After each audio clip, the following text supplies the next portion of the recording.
Yo, yo, yo. What is up, party people? Welcome to another episode of Lefty Live on a Thursday. Hope you guys are having a absolutely fantastic day.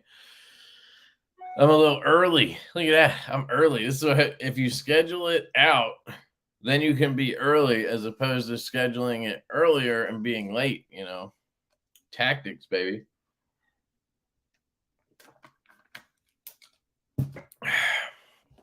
So, who's up in the house? Nuts for Knives. What's up, dude? Javon.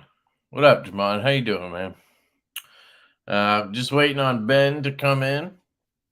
Um, I had it set for 9:45, so I would assume he's gonna be ready around then, but you never know. What up, Jeffrey? How are you, sir? John P. What up? What up? How you doing? John M. Walker. What's going on? Scott Teague, my boy. What up, dude? Casey, what's popping, dude? How you be? How you be, son? How you doing? D Metal, what up, dude? Paul Mills, how's it going, dude? How are you? Corey, my local brethren, what's up, buddy? What up? What up? Be Shady. Eugene Krabs, what up, dude? My boy, Aaron Hartley. What's going on, man? It's my wife's last name. You related? What up? Kev, the mash has. I will wait for the rest of that statement. Premature presentation. Nice, dude. I like it. Brandon Lowe, what up, dude? How you doing, man? Good to see you here. Ian G, it's popping, brother. Troublemaker, what up? Cole, what's up, dude? Cole in the house. Just making the rounds before bed. You going to bed that early, dude? Isn't it like 8 o'clock where you live? Yo, dudes. What up, dude? What up, dude? Kev, how you doing, man? Michael Sawyer, what up? Ken Harris, what's crack-a-laggin'? Matthew Sawinski, what up, dog? Aaron Hartley again. Message about that growler thing. Oh, yeah, okay, cool. What's up, Jim? You're not late, man. I just started. My slip joint brethren, welcome to the club, brother. I told you, man. That shit'll get you, man. Shit'll get you. The mash is fantastic. Kev, I dropped some skiffs in it, and man, it's straight fire. Thank you, dude. Much appreciated. Yo, Josh, what up? What up? Ben said I should pop in. We're homies now. Awesome. It's good to hear, man. Good to hear. I got a little Miami Vice theme going on with the live stream, so you guys decide who's Crockett and who's Tubbs. What's up, World Tree? How you doing? How you doing? Scotch and things. What up, Steve? How are you, man? How are you? Crispy Critter. How are you? Richard. What's up? I missed anybody? So you were right. I'm loving them, especially the Cyborg. Yeah, Cyborg's sick, dude. Cyborg's sick. One thing I wanted to talk about before Ben gets here was today was button lock spine whack gate. What did what's going on? Oh, wait. It's unresponsive. Get out of here. Let me turn off Wi-Fi. I think JB called it. Am I frozen or something? I can't do anything right now. Why is it saying unresponsive? I do not want to exit the page.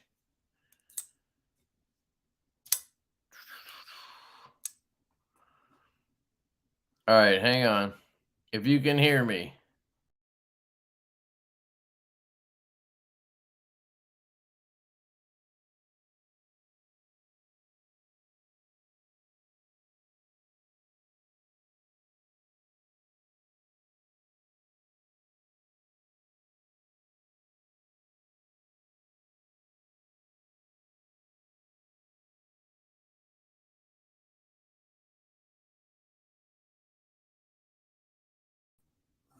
All right, am I back?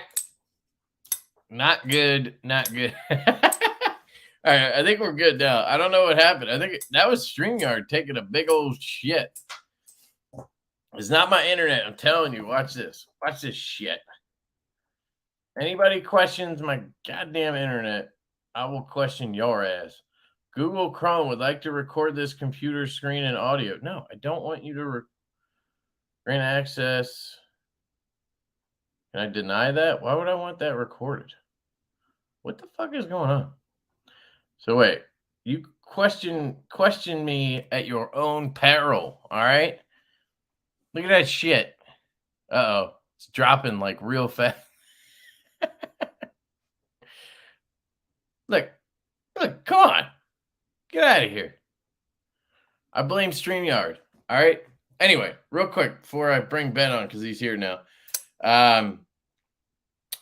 We're calling it Spinegate because I think it was Metal Complex posted a video about this knife or one of these knives where you could spine whack it and fail it, right? Like I just did right there, right?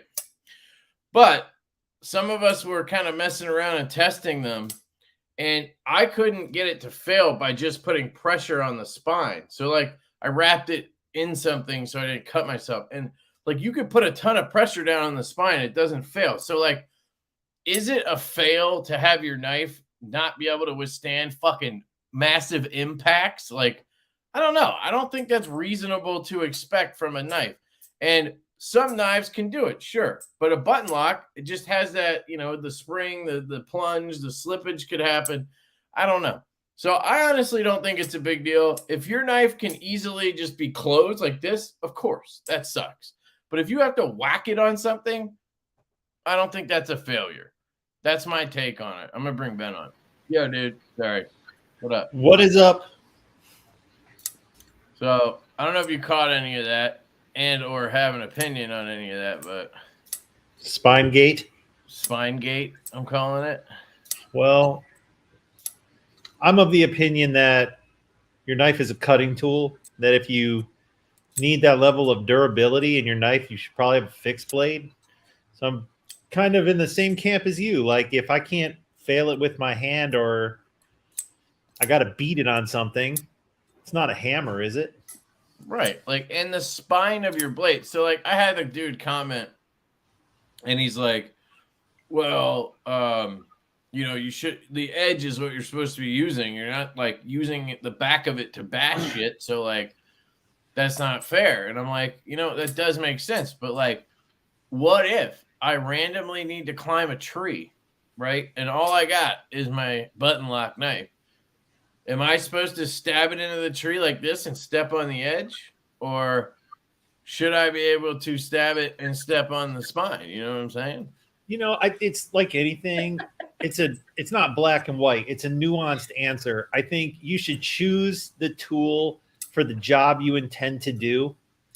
So if you feel as if let's say you have a knife for self-defense, okay? And your contemplation is, I might have to thrust this into someone. I might hit a rib or a shoulder blade or something, right? Okay, so get a triad lock or one of these other locks that essentially won't fail. You know, but what if you want is like a little fixed blade or a karambit or something. Whatever. But just pick, you know, tailor your tools to what you use them for is what I would recommend.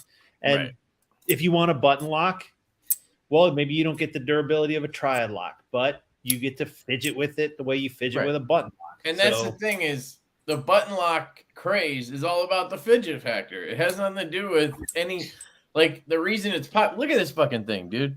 How many deployment methods does this fucking thing have? 7? I mean, it has a stud on each side, a button, a front flipper, and a back flipper. That's like 7 different ways I can flip this thing or fuck with it. So that's what it's about. It's not here to be a self-defense weapon or a backwards fucking assault weapon. Like, so I don't know. He says in MC's defense, he did. I saw that. I saw him. I didn't see him fail it. I saw him say it was slipping, but I didn't actually see him fail it. So I don't know if he just felt a little movement or what. And I'm I'm not sitting here putting him on blast. I'm just saying I think his video started all the bullshit with people talking about it. And then I was in a group chat where there's a bunch of us that have channels, and we were all talking about, because we all have fucking Vosteeds, which I find interesting because they're like a smaller, newer brand, and like they're everywhere. Everybody's got one. Anyway, I got this one in, and I really like it. This is the Valkyrie, and so I did the video because I'm like, this is cool, and people are saying it's failing, so I'm just going to test it, and it didn't fail. So I posted a short that it didn't fail, but then upon further review, I realized I was smacking it up here like this, when if I smack it down here like flat on something, then it would fail. So then I'm like, shit, now I got to post another one saying it does fail, because I don't want to be like, I just felt like that was fair. So I kind of fucked myself there. And then we talked about it more, and then I realized I can't just close it. So then I made another video, like I'm talking about a short, another one on that. And I'm like, Jesus, like just let this, like, but here's the thing. This has been a problem for a long time. Like somebody mentioned earlier, Malibu's do it. The Hoback Sumo, there was a whole thing about that one doing it. So like, this isn't new. This isn't like Vosteed had some big failure rate on their knife. Like it's just button locks like this. Yeah. I don't know. Sometimes I think we just find things to debate and argue over for the sake of having something to talk about. Right. Well, that's what you do in a community like this, Right. But at the end of the day, it's like there's so many choices. Like there's locks that essentially you're going to break the blade before you break the lock. Yeah, or like there's right. Exactly. Anything like that's kind of Demco's specialty, right? Like designing these unbelievably durable locks. Right. And you're the slip joint guy. So like I've been carrying those knives, obviously you can't fucking spine whack. No. And I've every day of my life not needed a blade that locks, like actually needed it. Anytime I need a knife, my slip joint does what I need it to do. Now that's me. Right. But I know if I don't go camping. It's not really my thing. But if I was to go, I'd have a fixed blade with me because I think it's a better tool for the job. I'd have a hatchet, or maybe occasionally you need to like pay attention when you're cutting to make sure you don't close it on yourself. But like that's pretty much the extent of it. You know what I mean? Yeah. And honestly, it never crosses my mind that I have to worry about closing this knife on my hands because I'm always cutting through, right? Forces going in the like from the cutting edge towards the spine. Like, how's that going to happen? If I found myself using it in a way that was inappropriate, I run that risk. But you run your risk of injuring yourself with any tool if you use it the wrong way. Right. Yeah, O-Knife, I posted about it the other day. The Rubato 3 that they sent me is fantastic. Aluminum scales, got some kind of cool pattern to it, like golf ball milling or something. And the spring tension's really good. That's a really good one, the Rubato 3. I think they have a 2 too that's larger. Vosteed sent me this one too. This is the Labrador. I just got it today. It's fucking huge. Like this thing is a big knife. Yeah, I mean, like that's choked up, but it's really well made. And I think their thing is like triple deployment. Like this one's got it too. Yeah, like, fucking everywhere. This one's really good though. Kind of reminds me of an Ace Sonoma, but it's a little Ontario radish a little bit. It's got a little ratness to it. Looks like a radish. Yeah. Some people said hi. I want to say hi back. Hello, everyone. Yeah. Good to see you guys. Should I go and name them all, or should I just give a group hello? Oh, you do whatever you want, man. Jim sent me a whole thing. He does this when we have a topic. Let me pull up his answer to the button lock. Oh wait, shit. Hang on. I don't know if I have my Instagram. I got a new MacBook, and I gotta like log into shit for the first time again. So annoying. Which one did you get? Did you get the 16-inch? No, I like at some point I might, but I don't do like enough like editing shit for that to really matter to me, you know. I feel you. But so I have the 13-inch MacBook Pro. I got the new M2 chip one. I had the M1 chip, but it was like occasionally it would kind of like buffer when I was uploading videos. So I was like, fuck it, I'll just get a new one. It's supposed to be sending a code or something, but I'm not getting a code, so that sucks. Anthony said the fire is romantic. Anthony, come on over, man. We could cuddle. Good cuddle. Maybe I have to be on Wi-Fi for my phone to like No? connect. Because I thought I had messages turned on. Resend it. I go through the comments while you handle your technical difficulties. Yeah, you I do want that. whatever MacBook is good for video and photo editing. Ian, that would be a MacBook Pro. And you can get the 13 or the 16-inch, and I think you can get the M2 chip in either. I got the 16-inch. I love this computer. I expect it to last me, at least 8 years. Cigars or Elijah Craig in front of that fireplace? Let's do it. Oh, man, the comments go fast. I'm going to start up high and work my way down. Let's see here. There we go. 348581. Crispy Critters, you're going to beat up a low drag on the farm. Please do. Farmers have been using slip joint knives forever, since the 1600s. So I'm sure it will fit in quite well. You quite clearly know how to use your tools, and I'm sure you don't worry about a spine failure. KC says, whether it's a hammer or a cutting tool or whatever you want to call it, you should be able to rely on the lock. Well, I agree with that, KC, but like, to what level of reliance do we expect for the lock to perform as the knife is supposed to be used? I don't think the lock meets that criteria. Let's see here.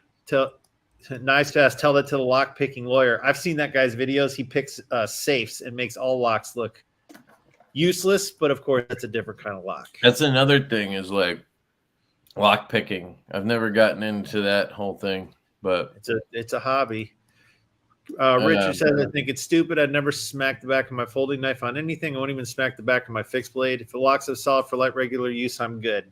That's the same for me, Richard. I have the same use case. Let me read Jim's thing. I got it here. Yeah, go for it. He says on button lock failures, I've talked to Ken Onion about locks and lock failure. Every knife and lock he's designed, especially for Kershaw, he tested to see how much weight on or force impact a lock can take. You do this for reliability issues because people are morons. All legacy makers will tell you they've tested their locks for failure, even though they don't expect you to do dumb shit with it.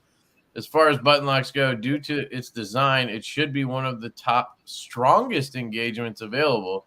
So it shouldn't fail even under a hard spine whack, even as impractical as a slime whack is.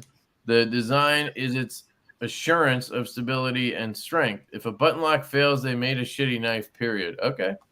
Interesting. Hey? So I don't know. So a lot of companies are making shitty knives then. What would cause it to fail is the button bouncing when people hit them, and they're bouncing. Either they're bouncing or the force is driving that post outwards, right? So what I think is the main factor in this between the reason why some of them fail and some of them don't, because I would think that their machining and all of that is pretty consistent.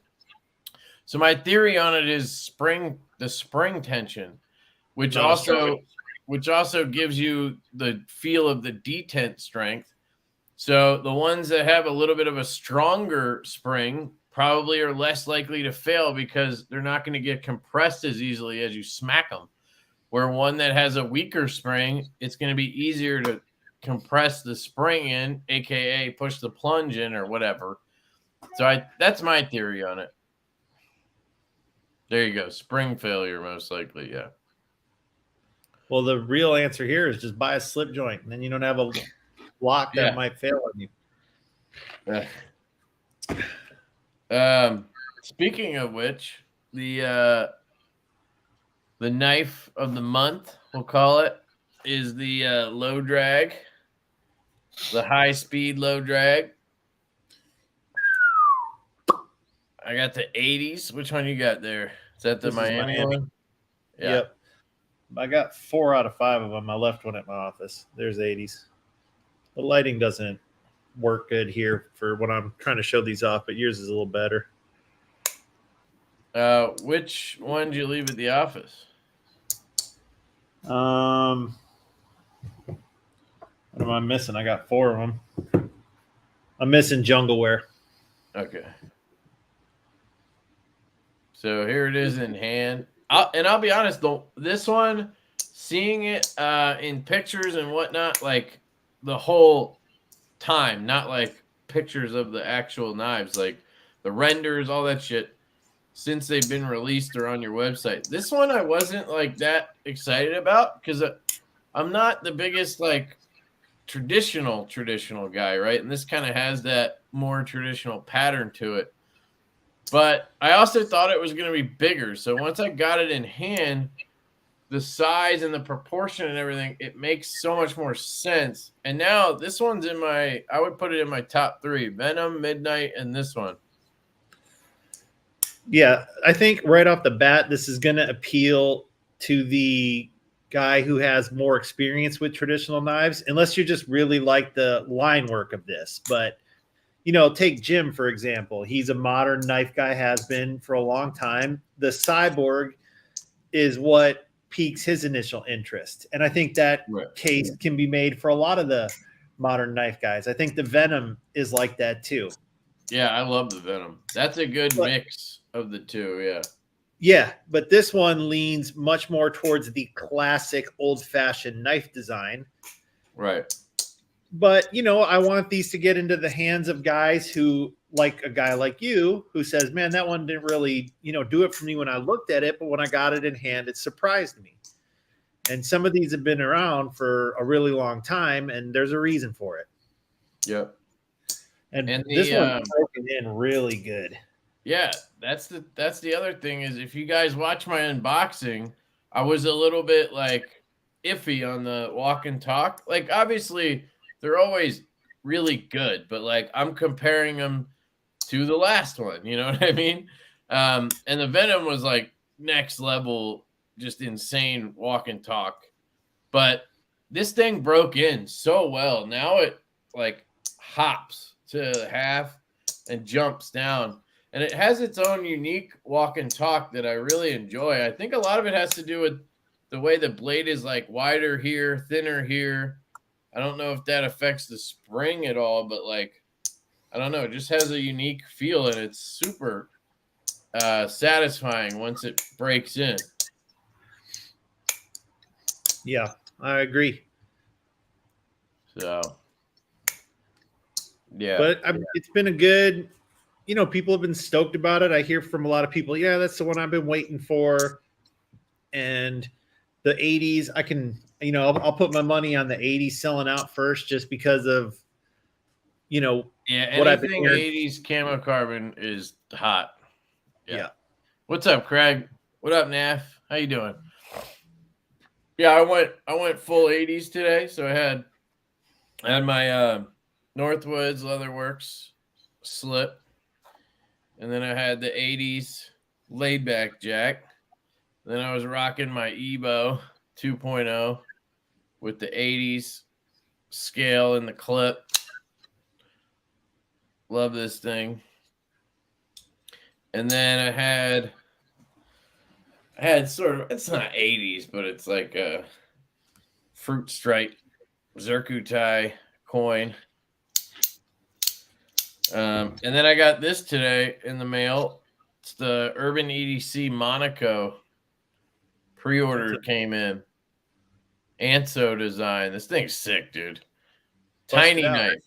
Very small knife, but little dagger blade looking thing. It's not sharp up here, but yeah. Little liner lock. I mean, the action is just like stupid for how small this thing is. But yeah, I love this thing. I had the prototype in, so I knew I liked it.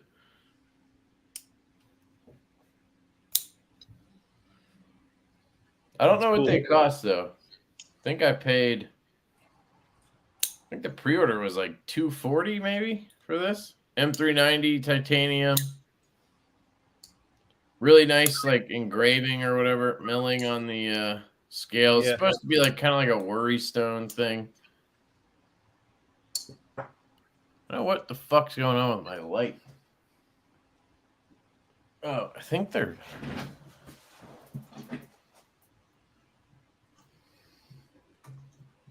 Your camera's following you around. Yeah, it does that. Are they twitching or is it like?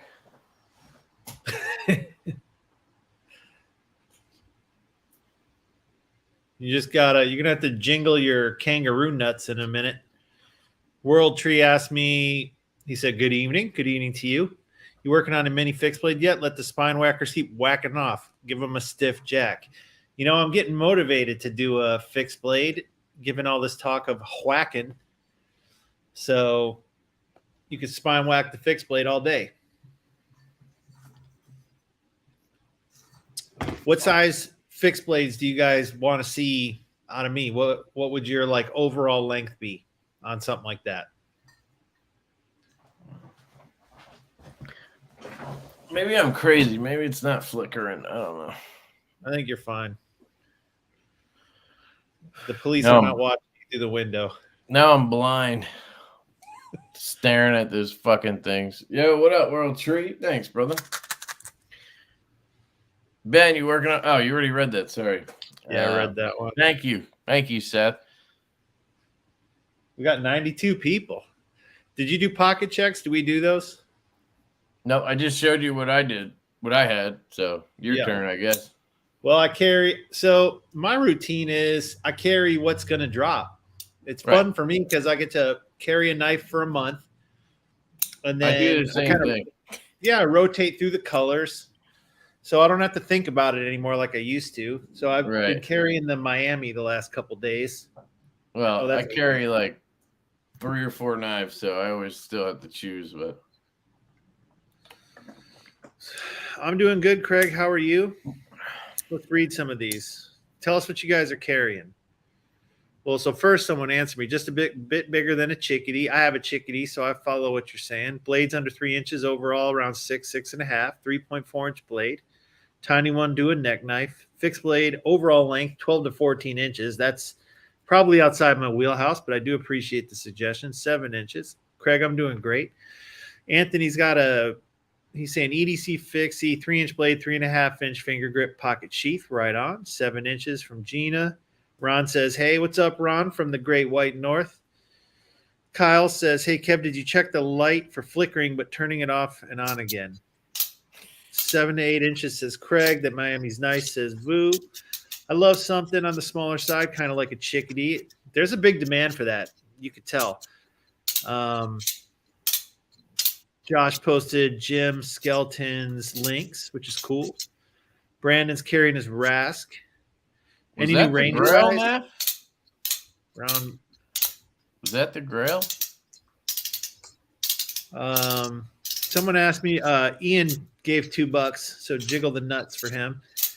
And he asked about Ranger Eyes. So their Ranger Eye drop is coming soon. I actually distributed Ranger Eyes to my European dealers, and I think they'll make them available for sale tomorrow.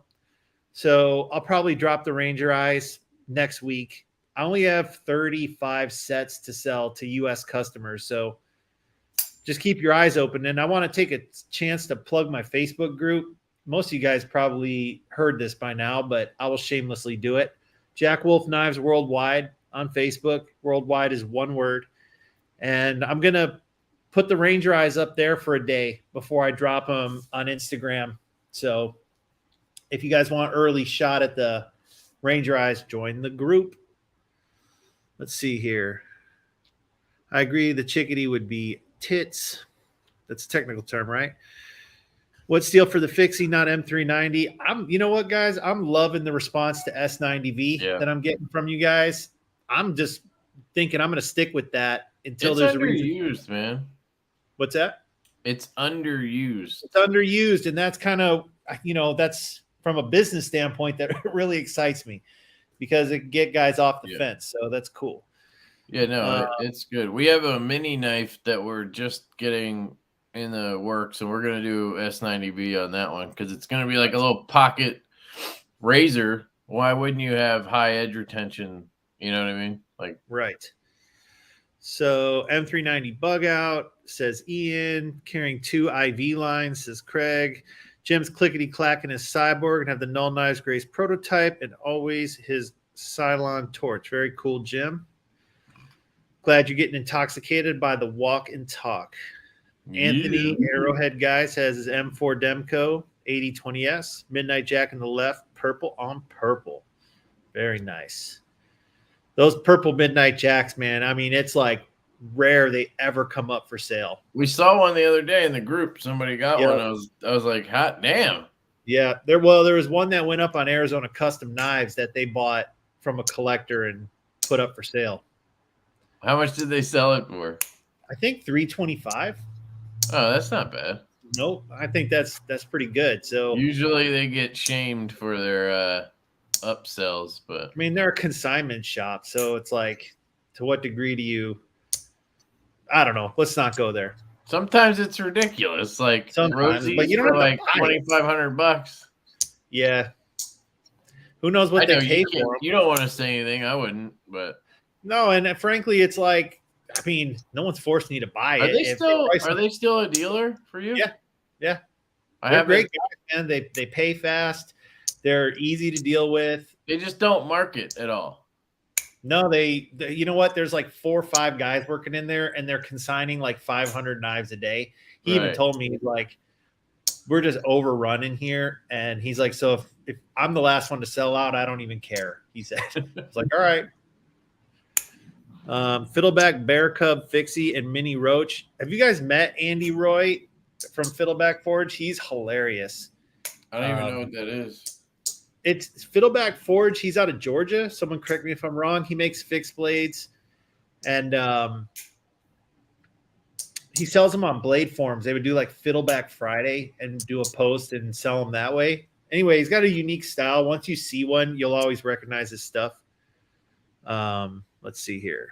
Oh, did anybody figure out how Brandon Thrasher cut himself with the low drag? Like, what did he do? He said in his video today that he was cutting a box towards himself and got careless. He clearly just buried that thing into his thumb. And if you look at that cut, he really got in there.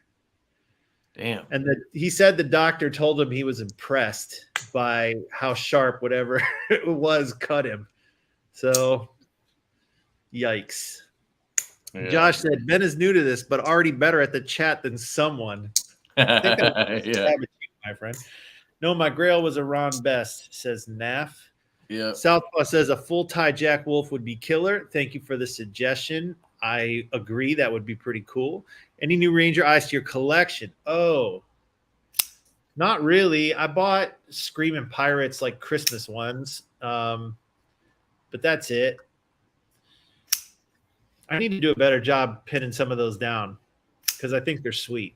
I just have nowhere to put them. Put them. Do you have a safe? You can put them on the inside door of your safe. I have like a 6-foot tall safe, so I have the whole. Oh, I don't inside have. door. No, I don't have that kind of safe. But even a small safe, you could put them on the hood liner or the liner of your car too, the headliner. Yeah, that might be the move in the truck or something. Yeah. Yeah, Jeff I'm gonna get patches of that new design I showed you today. I want to do another one too that says "Don't be a douchebag." I think I'm gonna. Troy gave me a good idea to shorten it to D bad, and just do like how Zach stuff has the do something good for someone or something. Yeah, DSKFS. This one will just say D bad. Don't be a D bag. Dawson has his Mash, his On, and his Venom. Thank you, Jeff. Andrew has his AD20S and a Bark River Bushcraft Scout. Very cool. Mare Salt. Did I say that right? TRM Atlas Weird Slip Joint and Malkoff Light. Very cool. I have a Malkoff light on one of my rifles. It's a Malkoff head on a Surefire body. That thing's pretty sweet. Richard says, I want some Ranger eyes from the group. Oh, yeah, he won some. Richard won our contest, so that's cool. He just needs a Oh. pouch to put it on. So if anybody wants to throw Richard a bone or give him some suggestions, he needs somewhere to put his Ranger eyes. Put it on the headliner of your car. Headliner of your truck. Yep. Vu is carrying a mash. Dude, you sold a lot of mashes. Yeah, dude, that was sick. Thank you all for that drop. That was You guys epic. blew it out, man. PJ Doef 113. I don't know how to say your name, brother. Sorry. He's got a Let's call him F5. PJ. PJ, all right. Malia and a growler for Pitt. Naf is working on battery of chickadee-sized fixed blades, 3 different material variants. Yeah, 3 he's different making handle knives materials now now. for steels. Yeah, I saw. He's been buying all this equipment, selling stuff. Jesse likes F90V. How far behind am I here? I'm pretty far behind. You're way behind. You're so good at this. I'm great. All right, I'm skipping a bunch of stuff. Sorry. There you go. That's what you got to do. That's the move, man. These PVD F5s are so fucking smooth once they break in. Jim says, I just requested to join Prestige Worldwide. I mean, Jack Wolf Knives Worldwide. I also saw a trade group listed. The trade group is not official. There's very little activity there. That was actually a group that existed for Jack Wolf before I started the official group. And then they turned that into a trade group. But the buy-sell trade action is in my group pretty much. Yeah, there's not much going on because not many people, I think, are selling them. No. And it's Not mostly like my heavy... Carta. Yeah, it's not. You know, for as many knives as been sold, well over 2,000 now, there's not a lot on the secondary, which I take as a sign of customer satisfaction. So, right. With you entertaining a fixed blade, did you consider a neck knife? Craig, I've never owned or used a neck knife, so it's a little bit outside of my, I wouldn't say comfort zone, but I'd have to buy a couple and wear them to kind of get a feel for what I like and don't like out of a neck knife. So thank you, Loot 10 Tex. I hate neck knives. Like, who wants some shit hanging off their neck, right?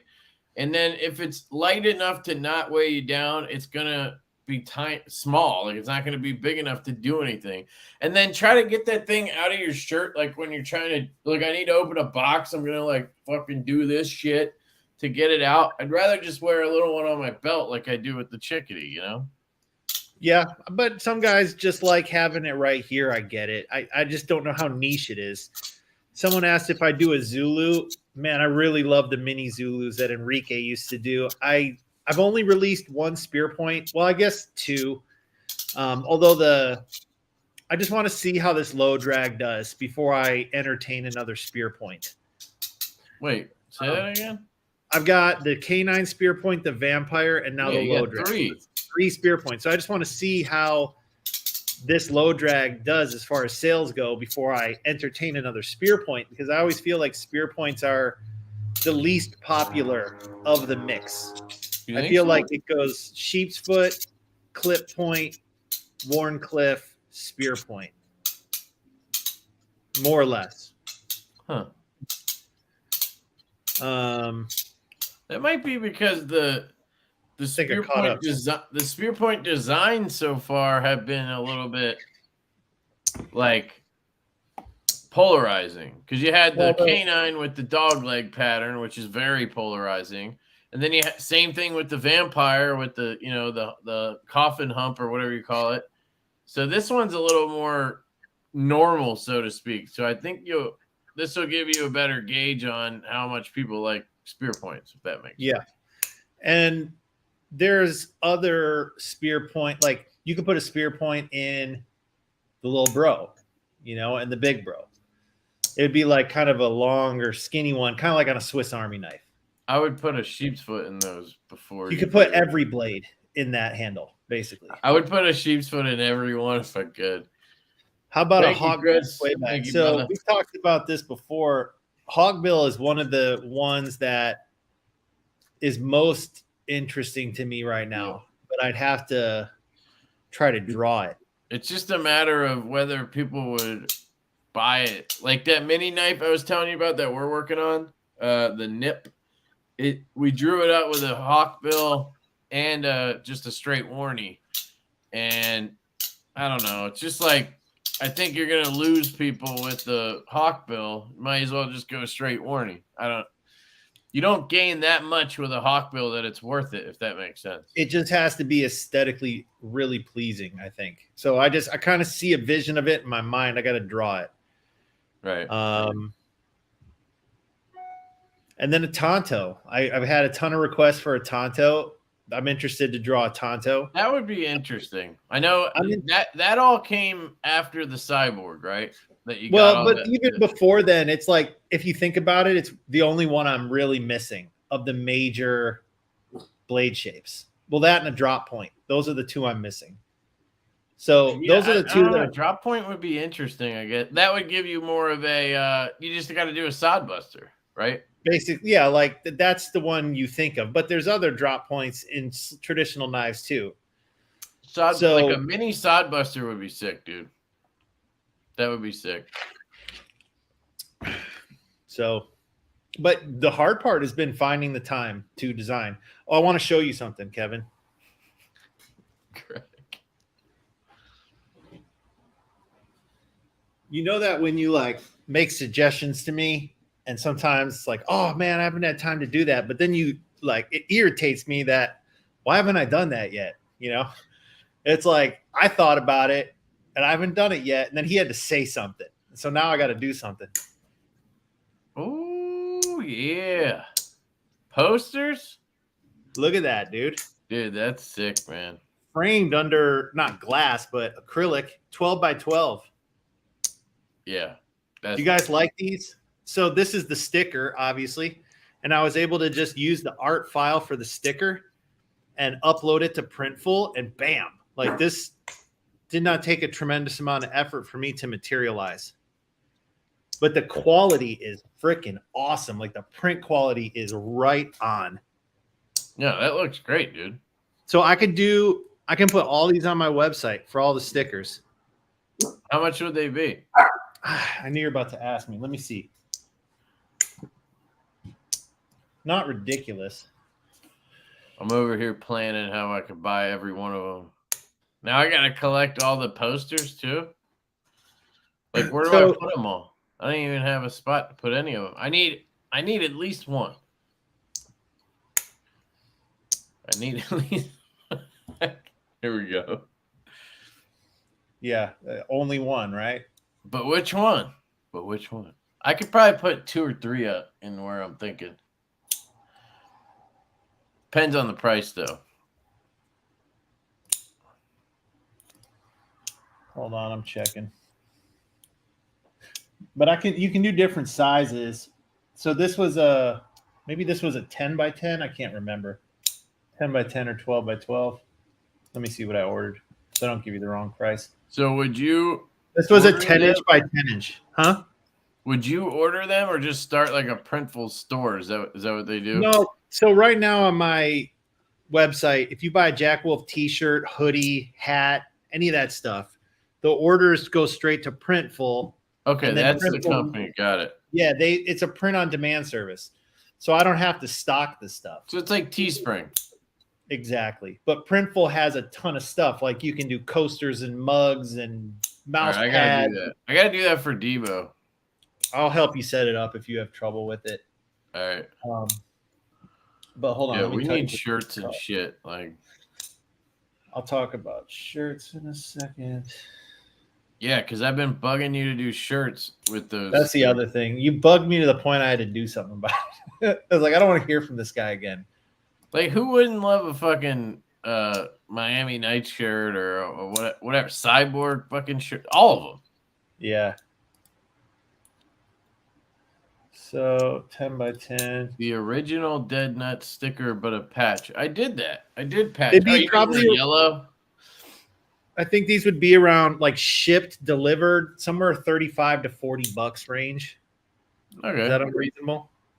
I mean, it is what it is. I mean, it's what it costs, right? So yeah, they cost $23 plus I think $10 or $11 flat shipping, and then some states they hit you for tax.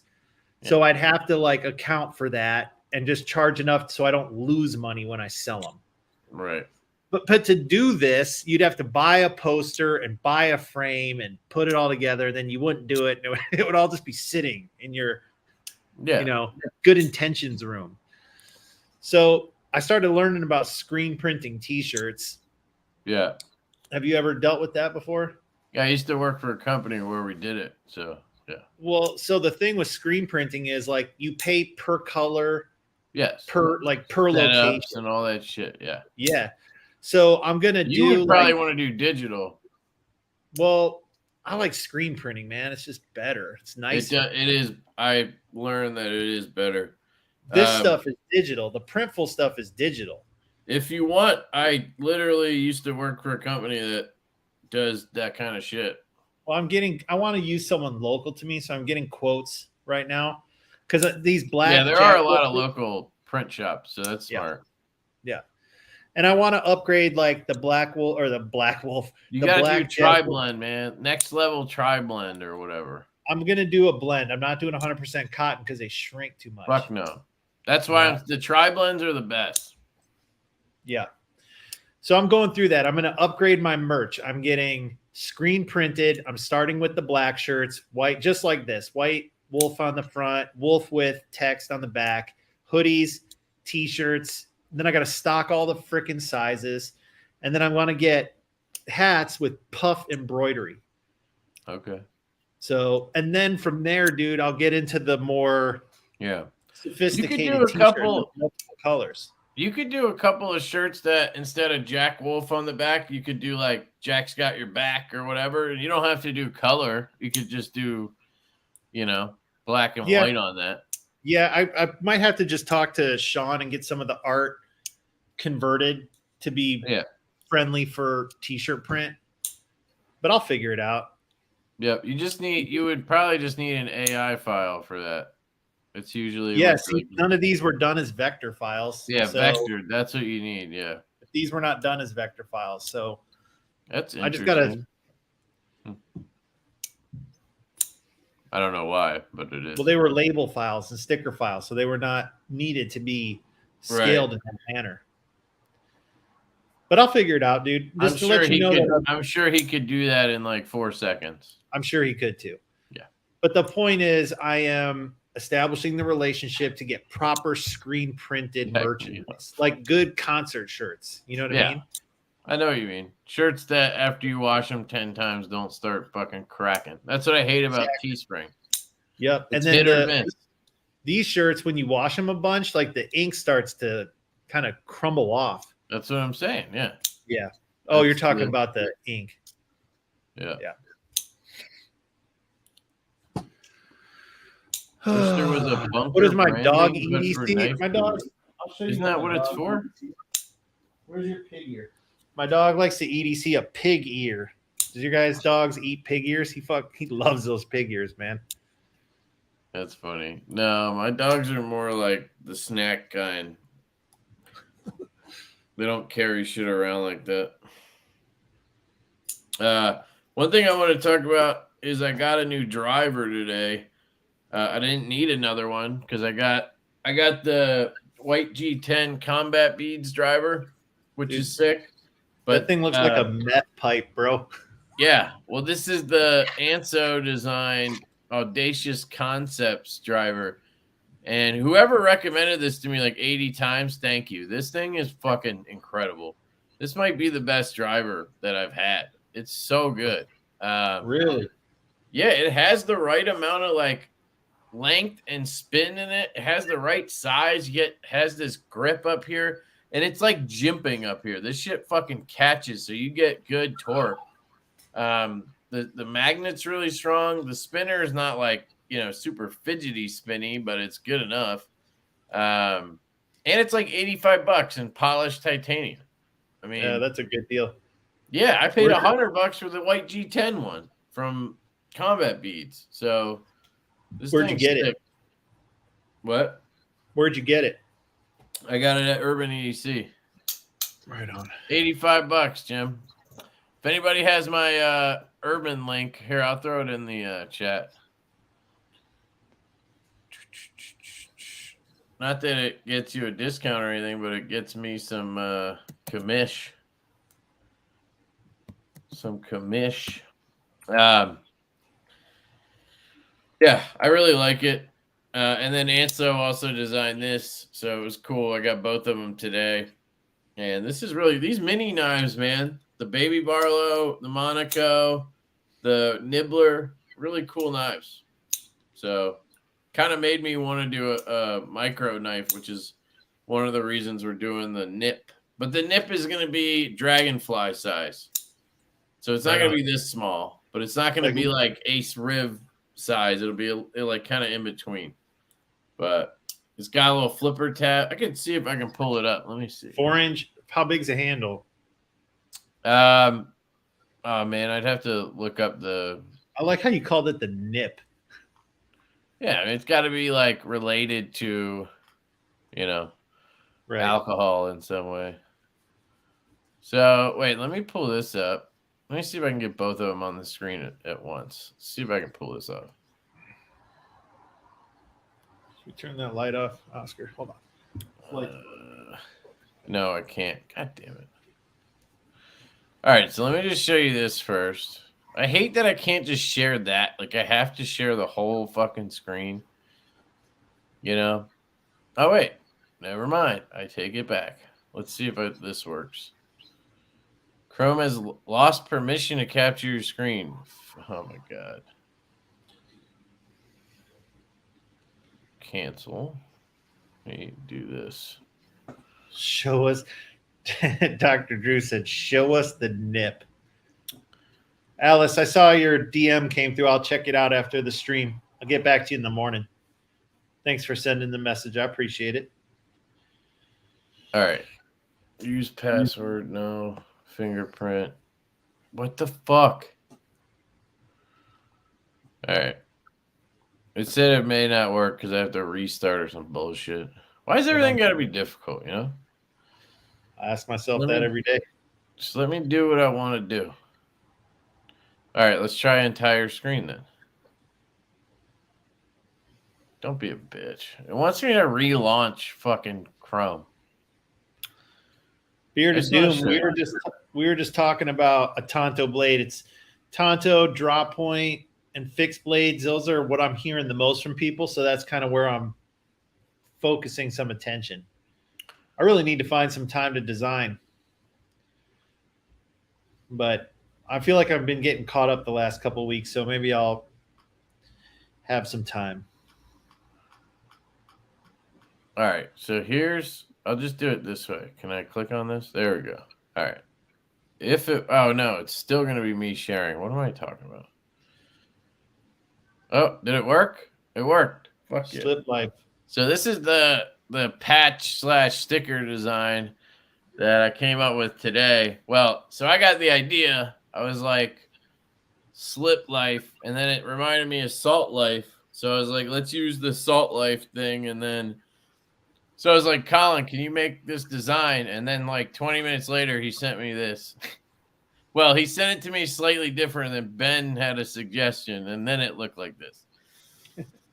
And then I hit up Troy because I'm like, Troy, this is perfect for you. I mean, it's got like the cross-stitching thing down there, and it's about slips, obviously. Like, we don't even have a slip joint yet or a slip. So, I don't know. So, I'm kind of trying to get Troy to take it or, like, collab with him on it and do patches or something.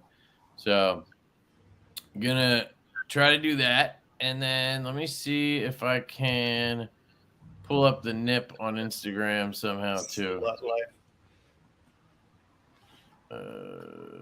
He used to say stip life. I never saw it look like that, but I did at one point go like, yeah, maybe it doesn't necessarily look exactly like slip. So that was a smart move, and it was easy enough, you know what I mean? Yeah. Just sometimes the little things. Yep. That's why I like to always send shit to people and be like, yo, what do you think? Instead of just assuming that I know what I'm talking about. All right. So here's the nip. This is very early. We're going to change the clip. So we're still changing shit, but you can kind of get an idea for the design. Yeah, I like it. I like it already. So the clip is going to not be off the side like that, covering that screw or whatever. I think what we're going to try to do is do a milled clip and do a lefty and a righty clip, because this design makes it hard to do a clip that reverses because of that hard line. You see that hard line down the handle? Yeah. So it's going to be hard to do a reversible milled clip without it kind of being ugly. So I'm thinking we just do a clip design 2 and just include a lefty clip with every knife. I don't know. That's what I'm thinking. And so far, the plan is do it with Kubi and do it S90V titanium liner lock, like the Mash, but S90V. I think we're gonna add pivot collars. We're gonna make some adjustments. I was thinking about maybe doing clamshell construction instead of a backspacer, or doing standoffs so we can have it work with lanyards. I don't know. We just kind of got started, but it's got a little flipper tab and a slot. So that's the nip, and it'll be dragonfly size. So it'll be Dragonfly is bigger than it looks because the handle curves. Yeah, I'm trying to find a knife that would like be able to compare, but I don't have one that's like a good size. I mean, like the Monaco here is fucking tiny. It's gonna be bigger than that, you know. So just add like, I don't know, 1/4 inch on each end, you know, something like that. Once I have a better idea, I can share it. But that's the concept right there. So let me stop sharing that. Yeah, I was curious what you guys think about it. There's a lot of nipple jokes going on. Call it the pepperoni nip. Yeah. Someone said free the nip. Yeah. Oh, man. Dude, that's funny. Frankly, that's a genius name for this knife because it's cheeky and we're also immature deep down inside. Right. So everyone's going to be talking about it or, you know. Yeah. You think it looks like a Jaeger, dude? I don't know. I don't think it looks like a Jaeger. The blade, I guess you could say that. Hold on. I got a Jaeger right here. So while you pull that out, this guy, SD 420, what's the story behind the Pog? I guess it's a little Jaeger-y, I guess. Hold it up. But not really either. Like, there's no choil. There's no milling in here. Yeah, but it has some similarities for sure. No flipper up here. Different slot. It's more shrunken down. It is kind of a similar shape slot, though. I don't know. It's so hard to escape that shit. Like, would have never even crossed my mind, you know? But no matter what you design, people are like, that looks like a fucking whatever. Looks more like a Berg Slim than anything. Yeah. Well, that's what you deal with anyway. A mini factor. I don't know. Nothing looks like this, dude. Nothing. You know? But you do a knife with a Wharncliffe blade, and it's going to look like another Wharncliffe blade. So I'm going to answer this question about the Pogs. So if you guys have ever bought Great Eastern Cutlery, they include a lapel pin. And I always thought it's kind of cool to have a collectible in there, but I never get excited for pins because, you know, you don't pin them on anything. And then I wanted to have something nostalgic. And so, boom, the idea just kind of hit. And it was like, man, I wonder if I can find someone who makes Pogs. And I actually found someone who makes them. So the dude painstakingly found cardstock that had the same feel and sound of the old-fashioned Pogs. And we make them to the size of the standardized size of the World Pog Federation because there is such a thing. Wait, so does this guy make Pogs for other people, or he just was able to like do it for you? No, I found a vendor who makes Pogs. Yep. So where? I think he's out of California. Are they made there? He makes them. Okay. Yeah. Yep. So I don't know. I thought it was cool. I thought it was another way to showcase the artwork. They did slap bracelets, or somebody did. I have one. We did. OCD for EDC on our first drop. They had some slap bracelets with my logo on it. It's hard to find the ones like we had back in the 90s though. Like the fabric covered ones that were like basically rusty sheet metal under there. I remember they banned those in my elementary school because everybody was slapping each other with them like as hard as they could, and people had welts and cuts, and it was like, yeah, you guys can't be trusted with these. Ron said, "Hey Lefty, thanks for getting me onto Jack Wolf Knives and Troy's work. He had a big influence in the start of this adventure. He sent me a dark matter sharpshooter from a friend last year. Thank you." Ron's the man. Yep, dude. What's up, Connor? It is a rabbit hole, man. It's crazy. It is. I'm still digging for you guys. Corey was asking about two blades. Did you answer this one? I asked the manufacturer if they could do it, and they said they could. It's a design project because you've got to design a second spring, a whole second tang, and then it's going to cost more. It's got to get prototyped. I feel like it's kind of a future phase for me. I'm still rolling out first editions of everything. So, but it's a logical progression, most certainly. So, and I'm into it. I like multi-blades. I mean, I like to carry single blades, and I've watched the market over the years, and they always sell better. So from a business standpoint, it made more sense to go that direction. Yeah, I hate the idea of two blades. I don't like. One of the things I love about your knives compared to other slip joints I've handled is the thickness. Yeah. You keep it at like 0.45 or thinner, right in that range. And that's like the perfect knife size for me is 0.44, 0.43 to like 0.47 is the sweet spot. And a two blade would be like over 0.55. Like it would be fucking thick. Yeah, if I did it, the second blade would not be as thick as the first. Yeah, we talked about this where you could do a shorter blade, like you could do two short blades or whatever, and then fit it into the same slim handle. You can. That's like a muskrat pattern. Two blades on one spring, opposite ends. Yeah, and then you could keep it thin. You could. But I'm sure you hate the idea of having the blade to handle ratio like that. I don't know. If I'm going to have a two blade knife, I would rather it just have a primary and a secondary on two separate springs side by side, a jackknife, like both pivoting from the same end. Yeah. That'd be my preference. I would have to keep it slim. Like if those are 3 millimeter stock, it would have to be like at least two. Let me do you a favor real quick. So let me do this.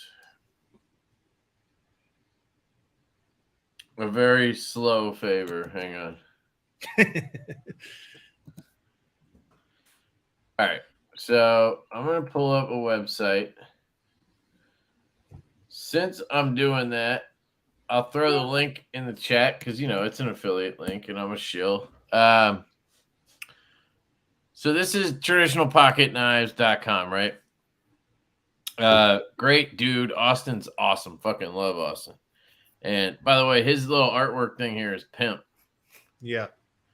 That's pimp. He works really hard to promote. I always appreciate his effort. Yeah, his marketing is really nice. I love the emails. It's always got like a theme and shit. It's really cool. I enjoy it a lot. Yep. But what I'm getting at here is let's pull up would it be under exclusives maybe? All right.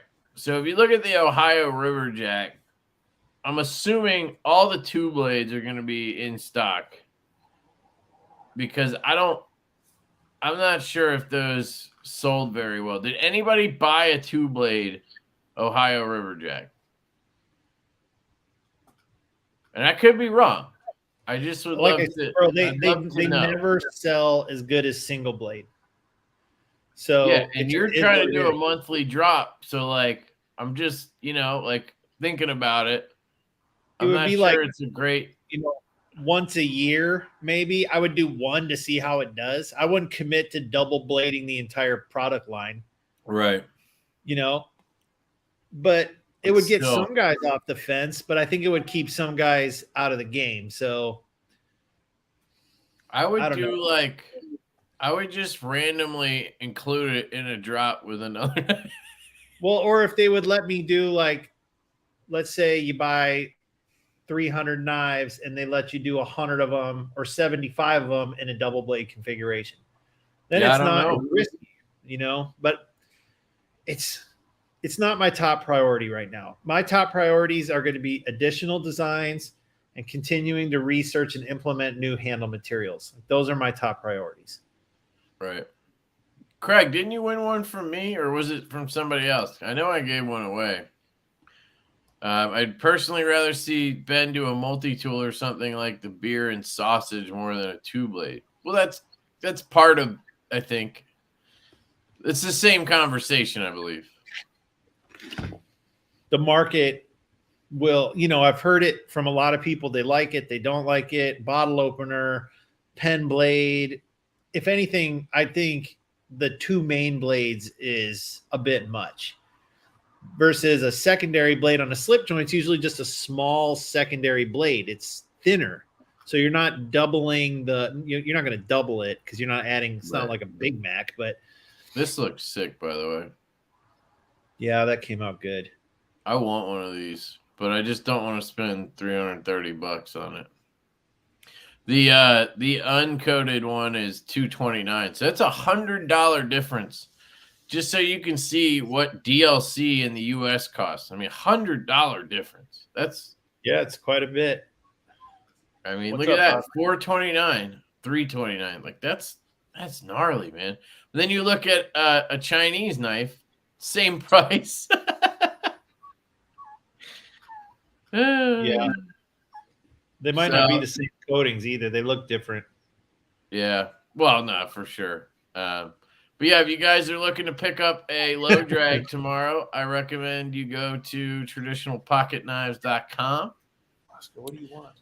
I'm gonna let this dog out. Hold on a second. Come on. Got that link in my descriptions. Also, Blue Creek, it's their first month doing the Jack Wolf drop. So go support Brian over there too, so that he can continue doing that.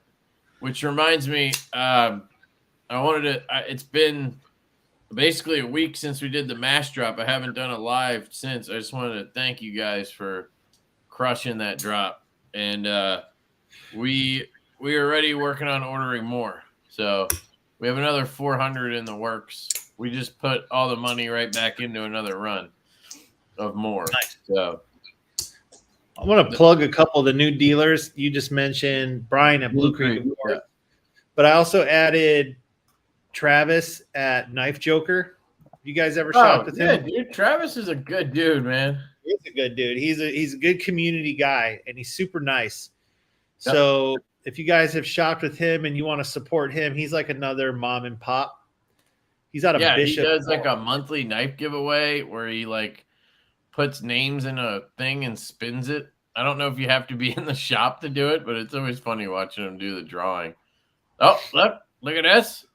Yeah, he just got his listings up. So Travis is on the list, and then PVK, which is Jeremiah. PVK Vegas. Yeah, PVK.Vegas. Now they're no longer on the Vegas Strip. They were there for over 10 years, I think. Yeah, they closed their shop, right? They got basically they lost their lease because the landlord sold the building, and then they didn't get renewed because they're basically tearing down that building, that whole strip mall. So are they looking for a new place or just online? I think he's back out east. I think he's gonna open a shop in Boston. I think he's online only right now. Wait, he's shipping stuff from where though? I don't know. I don't want to speak for him. I don't know the answer to that. Maybe you can tell. He basically moved. He's no longer in Las Vegas, from what I understand. Interesting. Okay. But the website. He has a healthy online business, and he's going to open a new brick and mortar. I've heard he's a really good dude. I haven't personally talked to him at all, but I've heard really good things. So I know they sell an absolute ton of Microtech. and ProTech, yeah. That's like E-Knives. They're a big OTF type dealer. Have you talked to them or? That's Coco and Clay, I think are their Yeah, names. yeah, I've met them at knife shows. They didn't. It's not their. They just never approached me to carry my stuff, and I don't try to push myself on people because I've had right. dealers come to me, and some dealers probably look at it like a lot of other guys are carrying this, so we're going to focus on stuff not a Right. lot of other people have, which is cool. Any other new ones? No, that's it for this round, but there will be some more new ones on the next in about 3 or 4 months that I've got lined up. I know Brian's like super excited about it. I'm glad it's, you know, he's going to work hard. Oh, look at that picture, dude. Yeah. That's what it looks like. And Once we you get made a little it mineral oil on this, that's what it looks like in real life. It's fucking. that's an unoiled picture too. That's just good lighting. Is that my knife? I don't think so. Is that my knife? Look at that orange spot. It's not, but it looks like it. Man, I fucking love this knife, dude. It's so weird how you. It's frustrating too because I know people are like, "Fuck that!" Like these guys just get these knives for free and they say they're good. You know, like I 100%. I feel like I would think the same thing, but like every time I get one, I fall more in love with it the more I have it. Like that's just a sign of a good fucking product, you know? I could tell you that I'm very discerning and I'm very, what's the word I'm looking for? Like, it's hard for me to be satisfied with anything I do. Like I'm hard on myself, really hard on myself. And so for me to actually put my name and my grandfather's name on these and sell them, just believe me, I have tremendous confidence that it's a good product, you know, because I would not put my name on them unless I did. Now, that doesn't necessarily mean it's going to translate to people will like it. But if you trust me and my taste and my experience in handling really nice slip joint knives for now a long time, like put your faith in it. You know, not everyone will be for everybody. I get that. But I don't think you're going to get left disappointed. You know, you'll like one more than the other. That's natural. But I don't think you're going to be left disappointed with these. Right. Yeah, Sean, I've been struggling since I got this with do I buy a second one? And because I do think that Miami looks fucking sick and it like just makes so much sense with the knife. But like I don't know. The 80s is the one I want. So that's the one. I would go 80s just because of it's 80s. Like it's just that material for me. Like it's just my favorite right now in terms of anything. You know, if I can get it, I want it. So if you I would go 80s, but you can't go wrong, dude. If you can't get one and you have to get the other, I think you're gonna be fine. And the 80s has orange and green. And that's kind of the standout colors in this. So if that does it for you, I think you'll be happy with this. If you're like, man, I don't know about orange and green, then go the other direction. But the thing is, they're both like subtle. What's interesting about camel carbon is it's subtle, but get it out in the sun or get it in a specific angle of light, and it's like, bow, there it is. Yeah. But it's not in your face. And so if that's what you like, then you'll be happy with either variation of camo. Miami is going to be more subtle, like Jim said, because you have less colors in it. Like correct. And not only that, but the green and the orange like really pop. Like they're very reflective. Yeah. Where the pink and the blue is more subtle. Like it's more muted.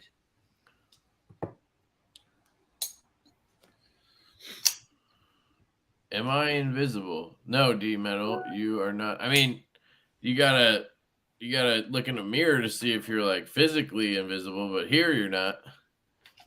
Did you say something that we missed, or is that what you're trying to get at, or I don't know, just curious.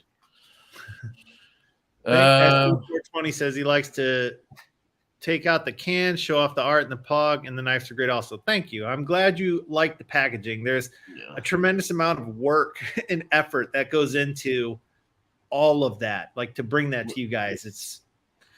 But what you need to do is you need to include 2 of everything.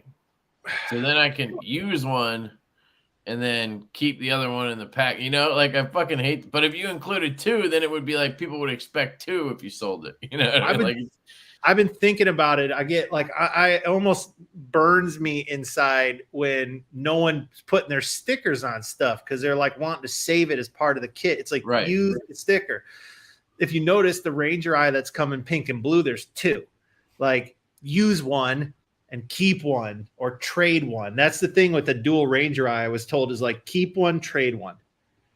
So, and I don't think it would be the end of the world. I mean, I'm not going to put, it would just be a second sticker, right? I'm not going to put 2 cloths in there. It can't even fit it if you wanted to. I would want 2 cloths. No, dude, use the damn cloths. I can, you know what? I'm getting to a point where I can order cloths and just put them on my web store. That's what I would do. People have asked me the same thing for these. Yeah. Can you just put them on the website and sell them? Because they're just really good to have these huge ass cloths. The cloths are awesome, man. Yeah. I actually had to push the my timing is critical for my deliveries. So I was very clear with the manufacturer in the beginning, like this might ramp up and you cannot fall behind. So after they saw it, they like brought in another laser engraver and started stocking the cloths ahead of time. Wow. Because I don't play that game. It's like you're going to get nice periodic orders from me, but in exchange for that, like you cannot screw me. Like you got to have these. Right.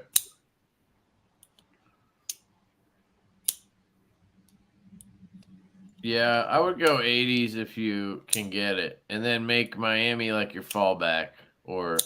But some people love the fucking yellow dark matter. Some people are all about that jungle wear. Like that's what's so cool about it is, and the farther we're going now, the more options we're getting. Like you don't just have the one option anymore. Now you have fucking 4.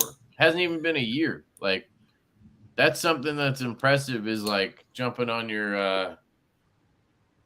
Being able to stay on your toes and make adjustments. I try to do the same thing with Divo stuff, you know. It's one of the benefits of being a smaller outfit like we are is we can be more nimble.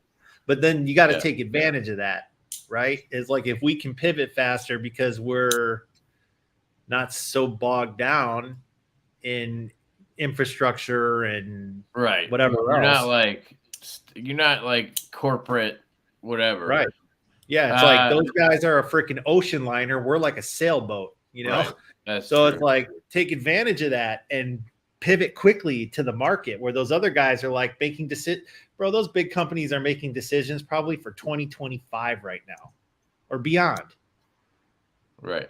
That's true. And it's like the decisions, I don't know. They get too corporate, you know. It happens to every company. Pitt, yeah, I wouldn't say it's obviously not supposed to have a light detent. So if you have a problem, shoot me a video of whatever, and then I'll sort it out with you. But it's really hard sometimes to gauge, especially on that knife, because of the hole shape and how some people have trouble with it.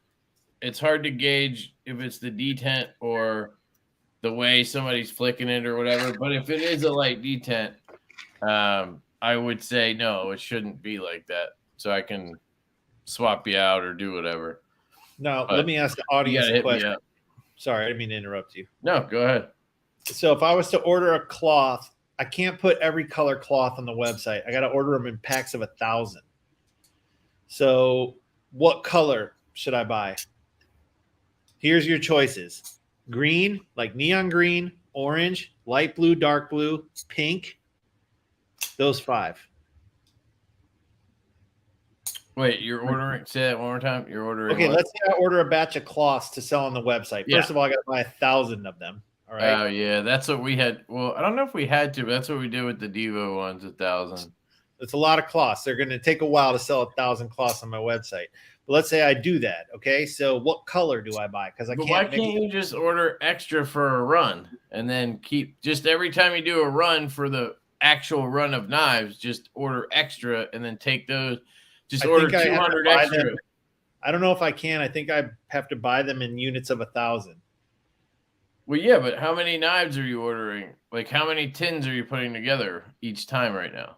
Well, let's say I put together 500 tins, then I got 500 extra cloths, but then I use those. Yes, I see what you're saying, but I would just prefer to order 1,000 cloths, allocate them to. Do they have to be 1,000 of one color? Because Yes. it's just a print they're doing. They could print it on any color. Bro, I'm telling you what they told me. So if you had to pick a color, what color would you pick? Now that we've determined all that, the orange is hot, man. The orange might be my favorite one, but I want pink. But the smart move would be green or orange, probably.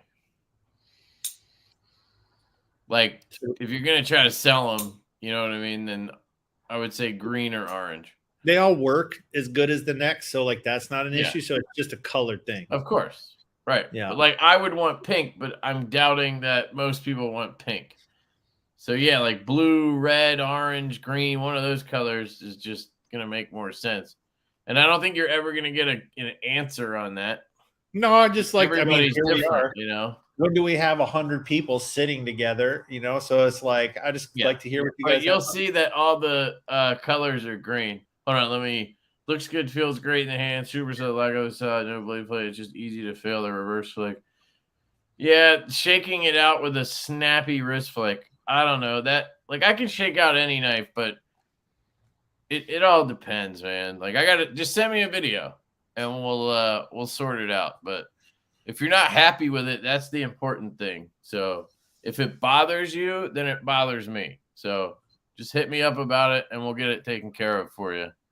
If you prefer snappier, that's the other thing is like Ben might like softer D10s and I like snappier ones. So like it's all preference too. And it sounds like you don't like what you have. So we can try to take care of that for you. You can email me just kevin@divoknives.com or hit me up on Instagram, whatever works for you. All right, so we got neon green, orange and green, orange and dark blue, light blue, green, neon green, light blue, one of the neon colors, light blue and green, camo, so I won't wash it so much. Dark blue, like CRK cloths, orange, red, purple. Excuse me. Don't do a camo rag. I bought a camo rag and I can't find that fucker. Kev, you need to do a pink cloth for your nip knife release. Okay. Yeah, I gotta see what the colors are. We're gonna have to order more because we ordered 1,000 and we had 600 stouts and we've done some shows and whatnot. We gotta be like down to a few hundred. So we're gonna have to order 1,000 more before the buds comes in. Green, orange. That's a good Colin if you're watching. See how many we got left. If it's not enough for the buzz, we got to order more. Might as well get on that. It looks like green's the winner. I feel like green's a safe choice. Yeah, but I would go pink. So that's my answer. Is pink. All right, I'll look into it, guys, if you want. So here's a question: should I put a second sticker in the? If I put a second sticker in there, are you guys going to use the damn stickers, or are you just going to put 2 stickers inside your tin and never use them? I want an extra fucking cloth, but dude, if you gave me an extra sticker, if you gave me an extra sticker, I think I would. I don't really use them anyway, but like I would be more likely to take it out and put it in my bin with stickers that I give away or whatever. You know what I mean? Where if it's just one, you're just like that comes with the knife, stays in the package. Yeah, I understand that. I'd could love probably the be second compelled to- sticker. Okay. Nope, don't use stickers. Yeah. Tricky stuff.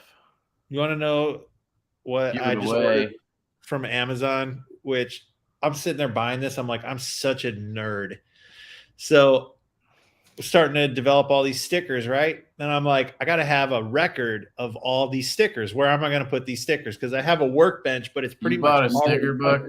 I bought yes, I did, but I couldn't buy like one of those like ones for little kids. So I bought check this out. I bought a trapper keeper, like a old school trapper keeper with a 3-ring in it, and I bought white like dividers that go inside a 3-ring binder, and I'm gonna put stickers on those white dividers and have a 80s style trapper keeper with my Jack Wolf Knives sticker archive. Yep. That reminds me, you can also buy patch walls, patch things you can hang up. I'm just gonna put them in trying to find a place for their patches, you can do that. Get like little Velcro dots. Trapper keeper. Yep. That reminds me, I actually have a couple giveaways here. Might as well do one right now. So I got this one. I'll do this one first, and I'll save the good one for later. This is just kind of a bonus giveaway because I figured it's slip joint night here, so we can give away a slip joint. So I got a Blue Creek Knives sticker, Dead Nuts sticker, got the Blue Creek Divo sticker, Lefty 814 Divo, just whatever I grabbed. KPL Ultra Light. I got these Lancelot leather hoodie keepers that I got in the Knife Nerd box. And then I have this slip joint that Brian sent me. He got these to like test out to see if he wanted to sell them. They're made in the U.S. Yeah, they're made by Cooper Cutlery. What? They're made by Cooper, right? Cooper Cutlery. Does it say that on there? It says Battle Axe brand. I don't know. Handmade, hand sharp, made in the U.S. Doesn't say Cooper anywhere. It's made by Cooper Cutlery. They are. I mean, it's so the point of it is it's dog shit basically. But he sent it to me to like check out or review or whatever, and I don't know what to do with it. I can't fucking open it either. So you take your Jack Wolf. Listen to me. Take your Jack Wolf. Put this part, Kevin, right here. Put that on the lip of the plastic and pop it.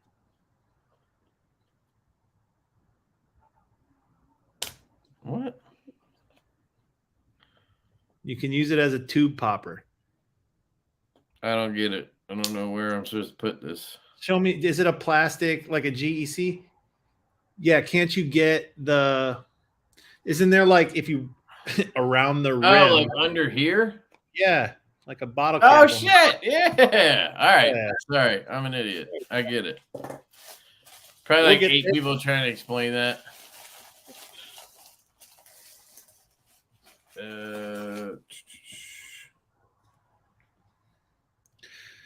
Battle Axe brand. That's a spay blade for removing the testicles off of. It's in stainless. Cap. It has a good like closing snap. Yeah. There's the main blade, has this battle axe pattern on it. It's a big ass knife, isn't it? It's pretty big, yeah. And everything's uneven, everything's off. Like, but I mean, it's a knife, and it's free. So hey, they were definitely trying to live off of the GEC stuff here, unless this is just how traditionals came, and maybe GEC didn't make it up. I don't know. No, I think to a degree that's just how those were presented. It's so that guy's trying. You got to give him that. But he's got a couple. He had a weed brand with like a weed leaf on it. Did you ever see those? A what? So bizarre. Cooper Cutlery. They have a couple different brands in house. One of them was a weed with a pot leaf shield. Oh, that was him. Same guy, same maker. It was like just came out. It was like a year or two ago. It felt like it just came out. Yeah, there you go. On the topic of the growler detent thing, we had to replace a lot of them because of not just that, but like blade finish issues and shit. I'm sure you guys have seen people unbox them or whatever, which I feel fucking horrible about. And so Justin at White Mountain, we collected all the ones that were, defective or bad or whatever, back to White Mountain, and then we hit up Shieldon they're the OEM, and we asked them what they can do about it or whatever. Send us new knives, fix the bad knives, some kind of credit or whatever, right?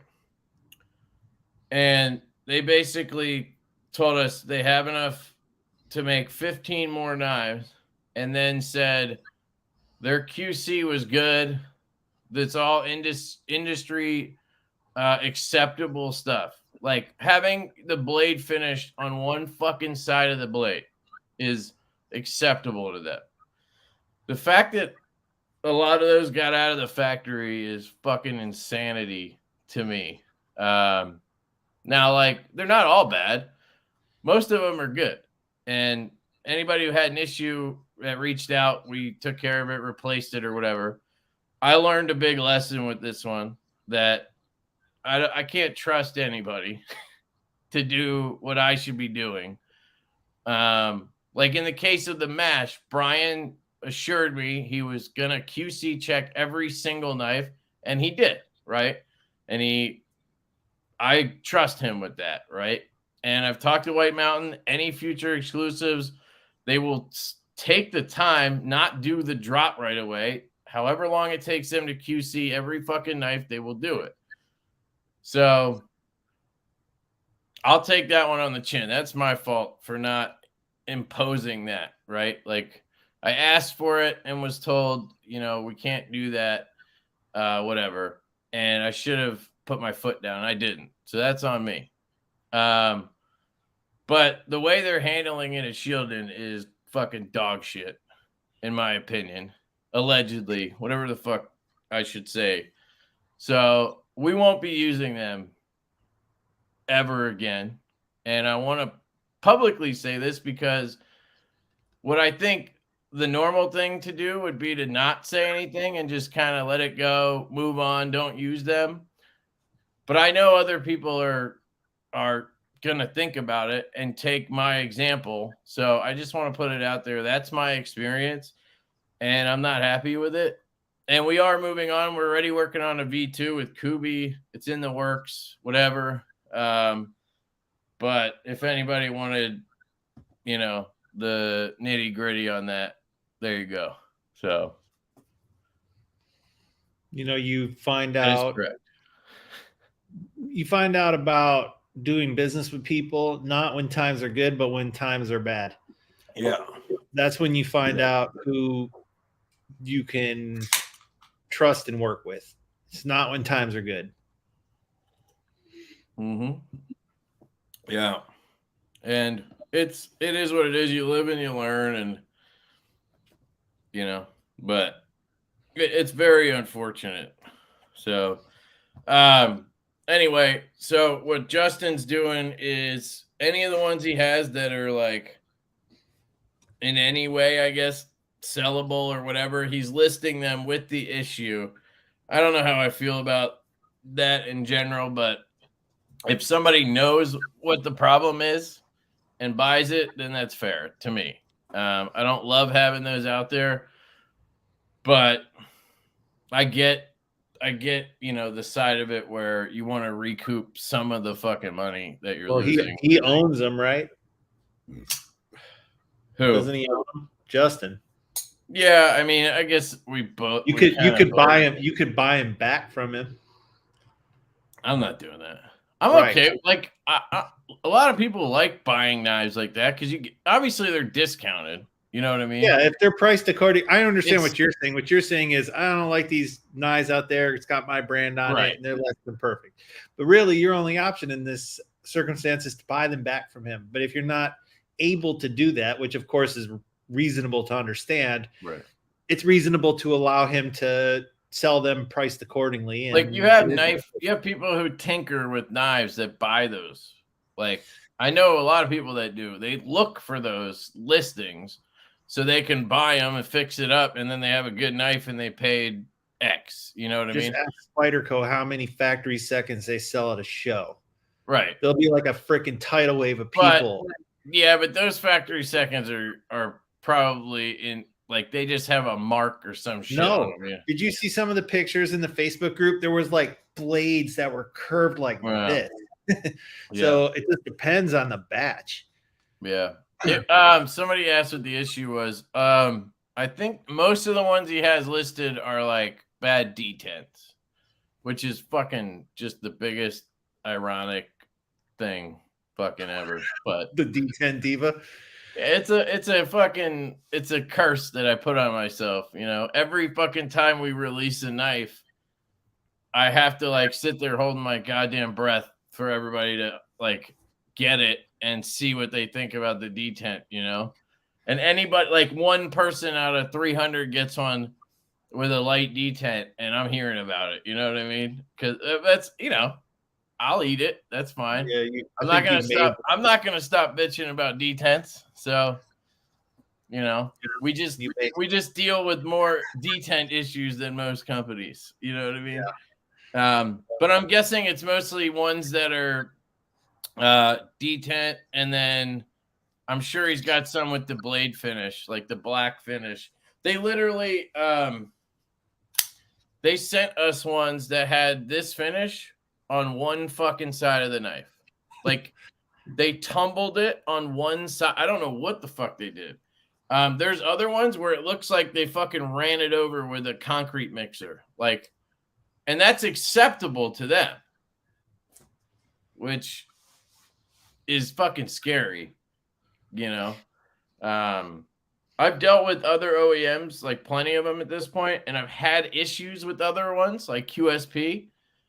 Their first instinct is to deny it and say whatever X reasoning excuse there is that it happened or that it doesn't exist. Their go-to move is that it's not actually an issue, right? It's frustrating because they suck at conflict. Like if you come at them, they will not come at you. They avoid conflict like it's the plague. And they just basically deny, not like, you know, whatever. But that's their first instinct. But when you show them proof of things, like with QSP, then they're just like, okay, yeah, we'll do this and we'll take care of it. You know what I mean? An example would be on the stout, the extra pivots we sent along. So we ordered. Everybody got extra hardware with their knife. That extra pivot was unbranded. And when we shipped out the knives, like obviously we didn't check every extra pivot and put it in the knife. Like it just wouldn't have been feasible to do that. We just trusted them that they machined it the same way. And we found out that a lot of them didn't fit. We had people hitting us up going, I tried swapping the pivot and it doesn't fit in there, whatever.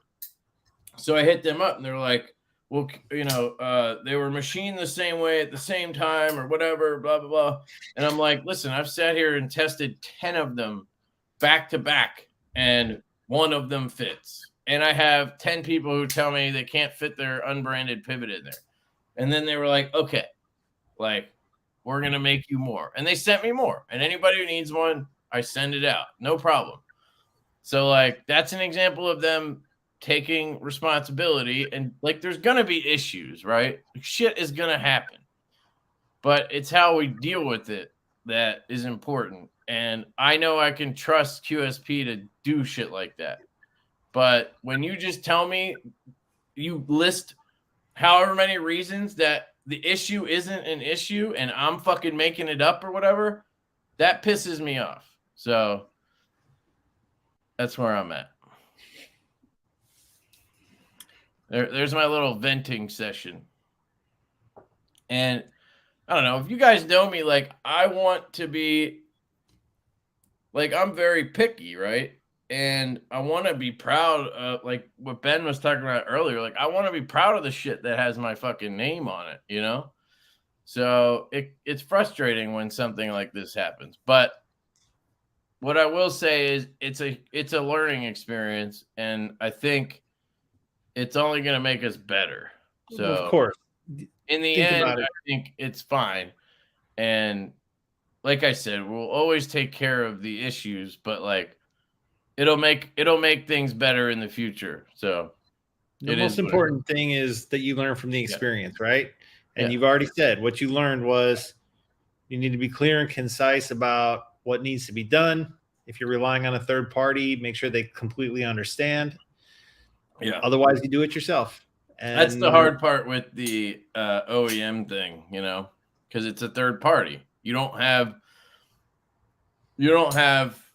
complete control, but that's where the being very picky in your QC and whatnot is important, you know. Right. That's your one And line of defense. and that's where I fell short on that one. Yeah, So, but the point is you learn from the experience yeah. and you won't let it happen again. You also accepted responsibility for it, acknowledged the issue, and then took measures to resolve it to the best of your ability and to people's satisfaction. That's what you need to do. So many people's egos can't handle that. They want to essentially act like it's not a problem or act like it's not their problem. Right. But people hate that more than anything. Yeah. Well, I fucking hate that too. So who doesn't? No, Pitt. No, dude, trust me. I wanted to get that off my chest. It had nothing to do with you, dude. I appreciate you, man. Thank you. It's a part of learning curve, Kev. Yeah, that's for sure. And if anything else, I don't know. Like, I'm glad it wasn't a fucking like $400 knife. You know what I mean? It's not great that it's any knife, but you know, I don't know. So, welcome to being a business owner. Your passion comes with people's opinion, and that always sucks. Yeah, that's a fact. Yeah. I wouldn't use shielding again after this. No, I won't. So, yeah.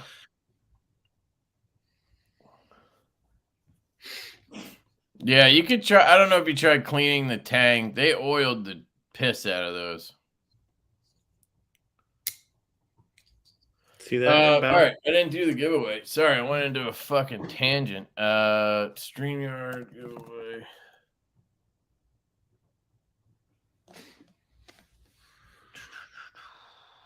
What's everybody doing this weekend?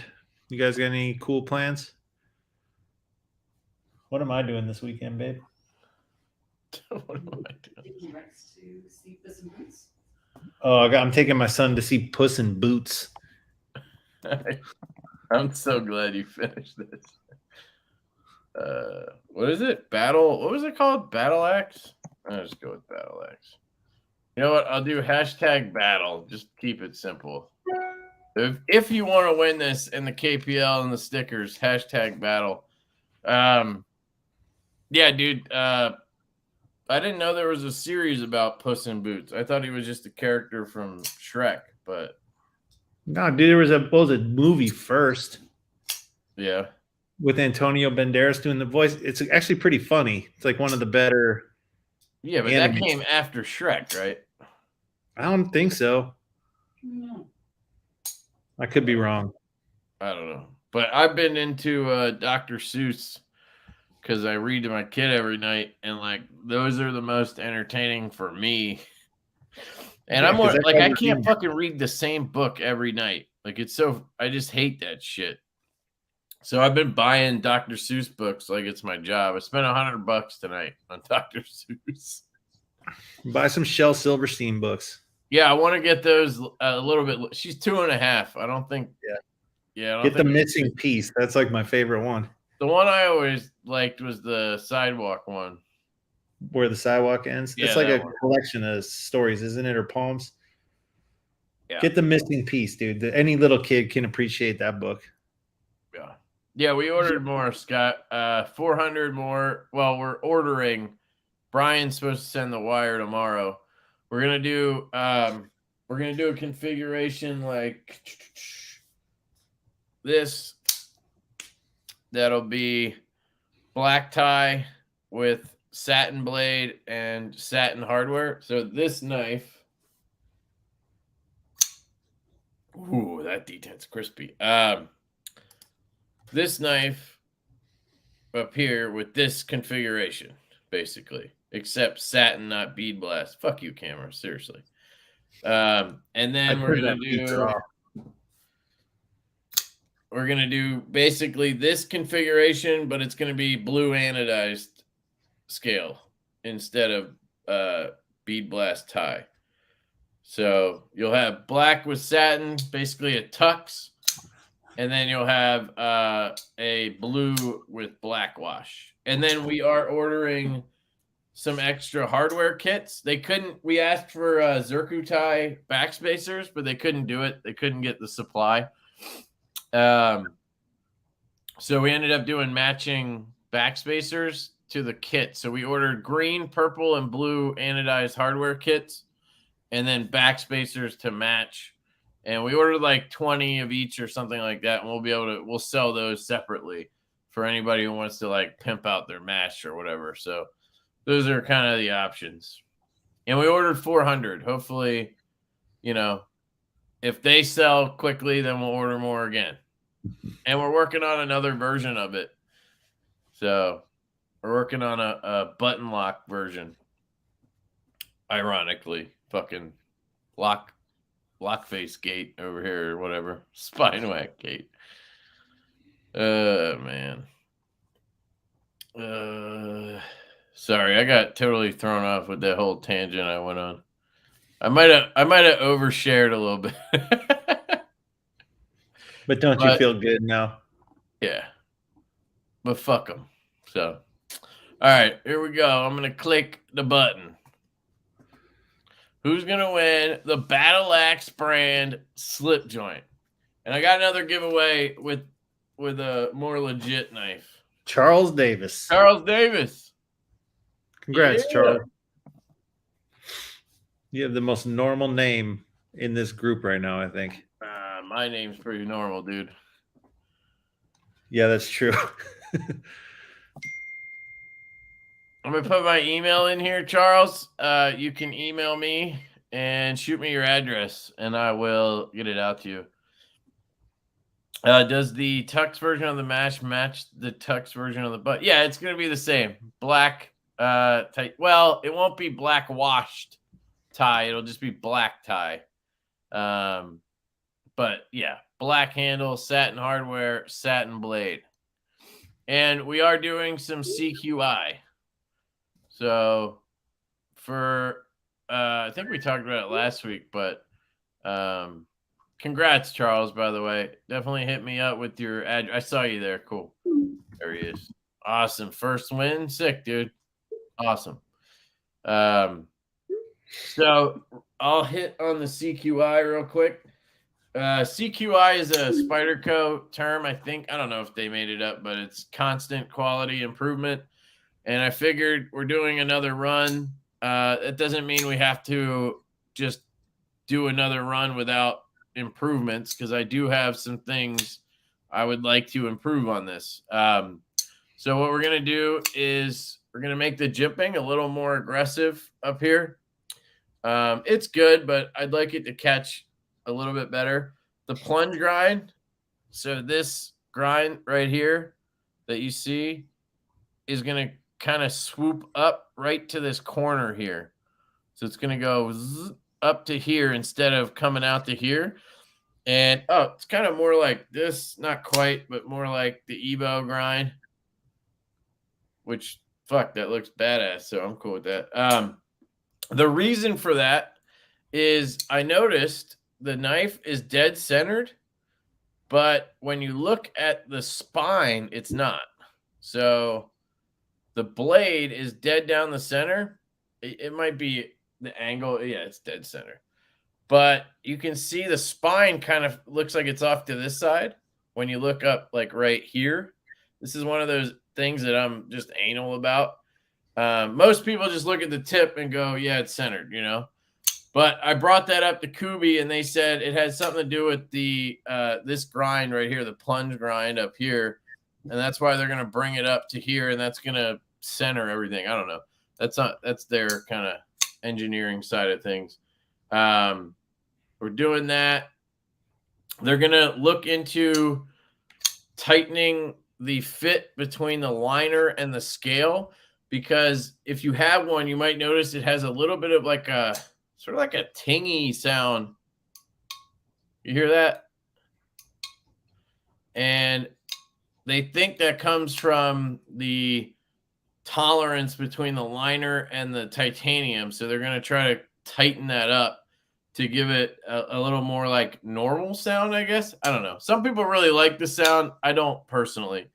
Trying to think. There's a couple other things that I wanted to do that I can't remember. I asked for even stiffer detents. They are pretty strong actually, but there's a few I've seen in satin that aren't as strong as I'd want them to be. But most of them, the two I have are perfect. Like I wouldn't change a thing about the detents on these. So it might be overkill, but I asked for it. I'm looking into the plunge grind back here to try to back that up a little bit, because Jared mentioned it'd be nice if it had a little more room. Don't know if they'll be able to do that, but I asked for it. I think that's it. But so just a little bit of CQI along the way. I figured why not? If we're doing another run, I might as well ask. So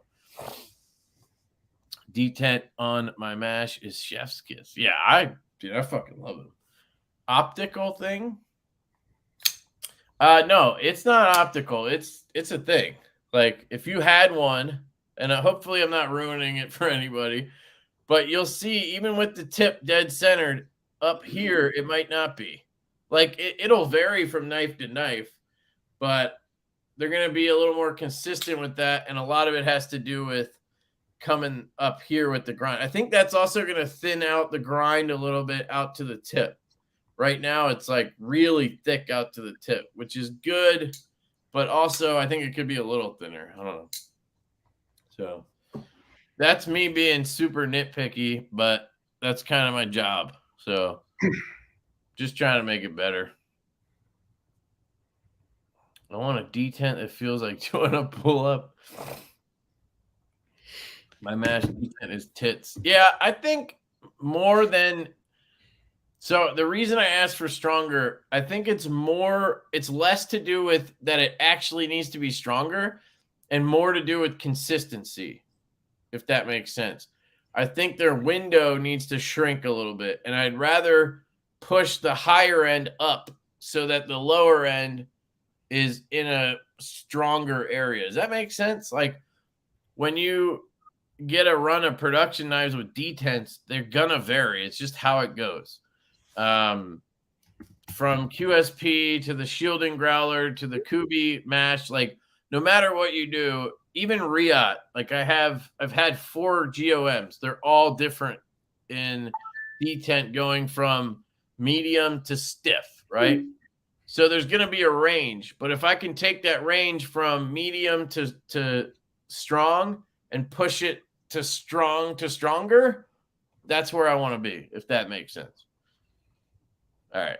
Someone asked if I obsess over Kevin's knives like he does with mine. The answer is no. I don't have any of Kevin's knives. Son of a bitch. You got to send me one, bro.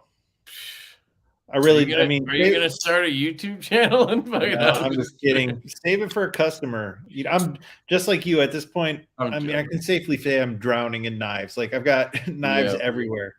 I carry a backpack every day that has 3 rolls of 18, basically full. I carry almost 60 knives around with me every single day. It's crazy. Why? Because I want to have the whole set in case I need them for something. I don't know. That's weird, isn't it? I probably shouldn't have said that out loud. You're a maniac. No, I carry 3 knives a day. So I usually have a slip joint in my front left, and then sometimes I'll clip another knife in the front left. Like today, I had the Monaco because it's so small. Then I carry a right-handed knife in the back left pocket, and then I always have my chickadee on me. So I usually have 3, but sometimes it's 4 depending on what I'm reviewing or whatever. But yeah, I just carry one. I carry one knife. I carry one slip joint in my pocket. And then the backpack it's more like a suitcase. You know what I mean? It's a backpack, but I keep my you're laptop. just carrying you're like an encyclopedia salesman. It's just your wares. That's exactly right. But it's either typically at my house or at my office, and then back and forth.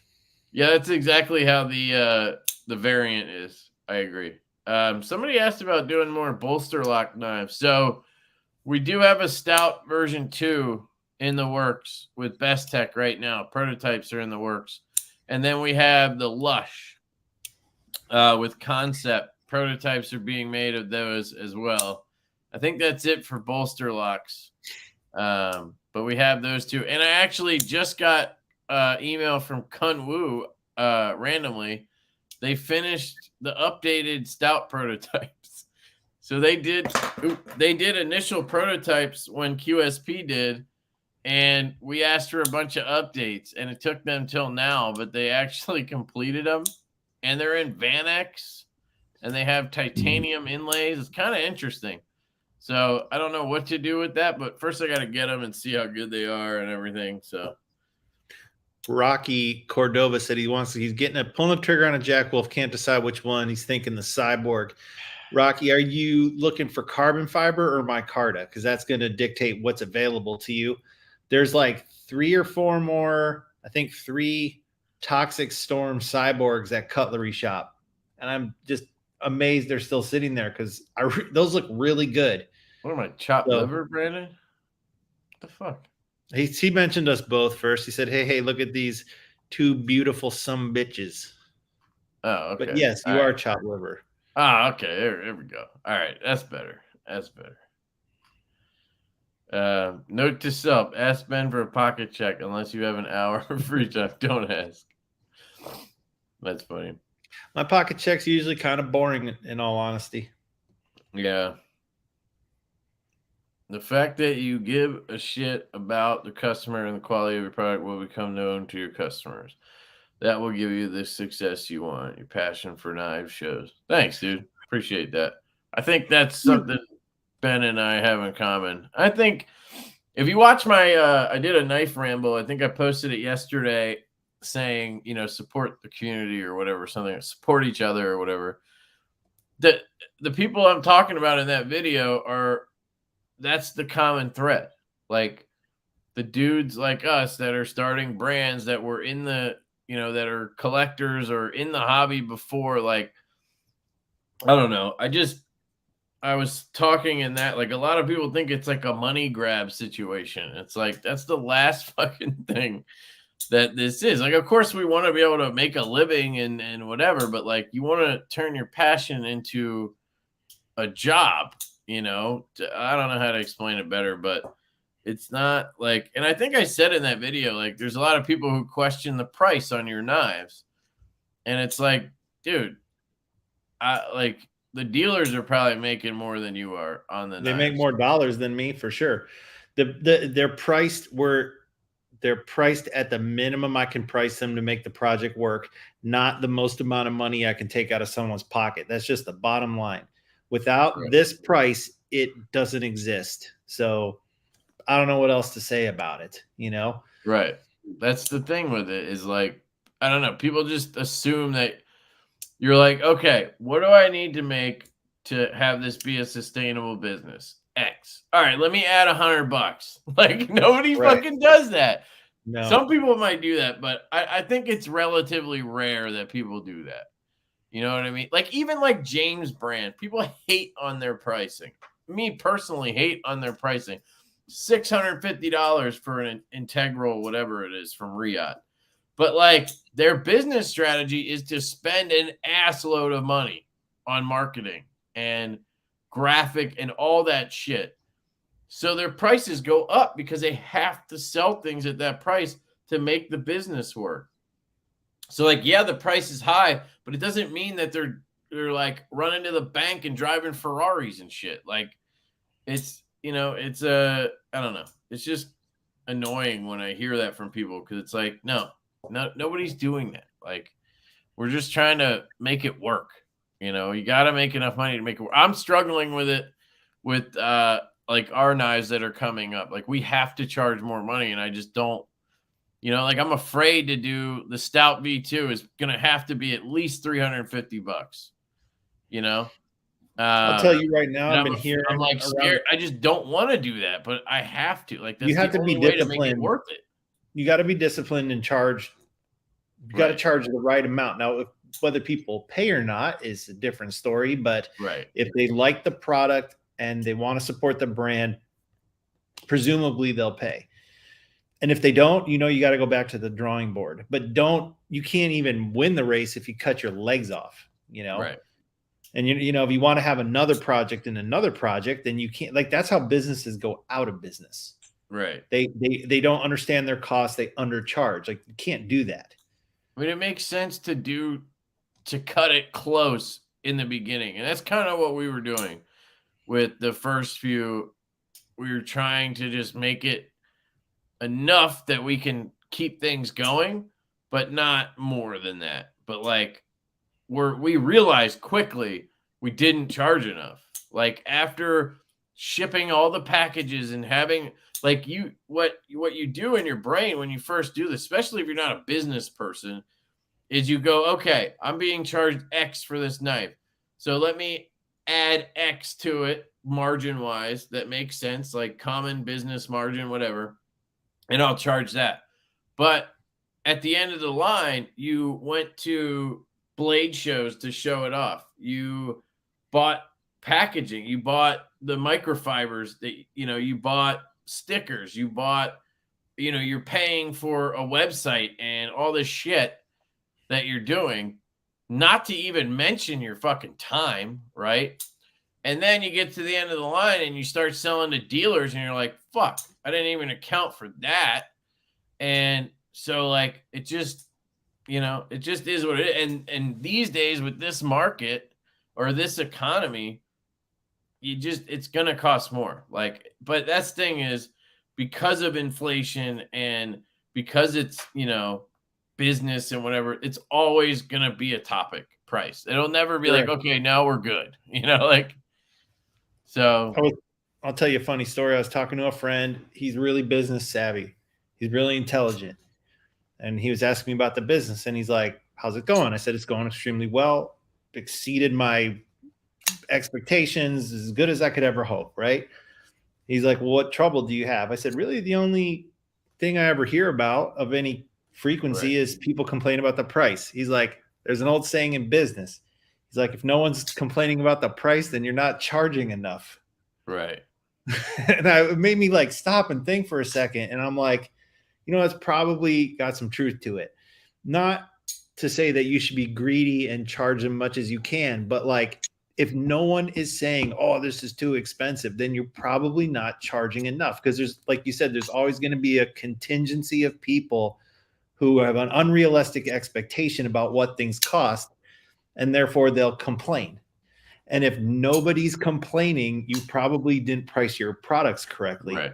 No, that makes sense. Thought that was an interesting take. Yeah. To understand the pricing of these slip joints, really what you need to do is handle. Here's the best thing. Go out, buy a $150 Lion Steel, buy a $300 Jack Wolf, buy a $400 American-made custom, and then buy a $800 to $1,000 custom, and you'll see the market segmentation right in front of you. Like it's all it's there for a reason, Like these cannot be, at least with my business model with dealer distribution, this is as low as it gets. And I've been hearing around the campfire that people who are getting OEM bids, numbers are coming in higher. Oh, dude, they're like 50% higher in some cases. Yeah, dude. The jump, yeah. The jump from the Buzz to the Stout V2 with Best Tech was a huge jump. Yeah, like the M3 tactical invoice that like leaked or whatever, that was 2 years old probably. Those numbers are not accurate. Not anymore. They were like $125 or something a knife. No, like that's not. Yeah, that's not even close to what's happening. The Stout V2, we're in the 200s on the Stout V2. Like it's fucking expensive. Now it has fat carbon, like but I don't know. Shit's expensive. I got a scoot, didn't sleep at all last night. I'm wiped out. Kev, thank you for introducing me to Ben and his amazing knives. Ben, thank you for what you do. Later, Jim. Thanks, man. Get some sleep, brother. And it's a pleasure to see you doing the same thing I did, where it's like, yeah, fuck slip joints, and then you're like, oh. Yeah, it's like a food or something, and it's like, yeah, I'm it's not a into gateway that. knife, dude. It's a gateway. Yep. They're gateway knives, man. They really are. And Jim, you need to come on the damn live stream. So pick a Thursday or pick a Thursday, except for next Thursday, because Casey's coming on and talk about the microburst, which hopefully people are excited about. So. Sorry, Anthony asked if my prices are locked in for the entirety of the first run. I don't have nothing's ever locked in with what does these that mean, guys. First run? He means like before, like once I produce all the models once.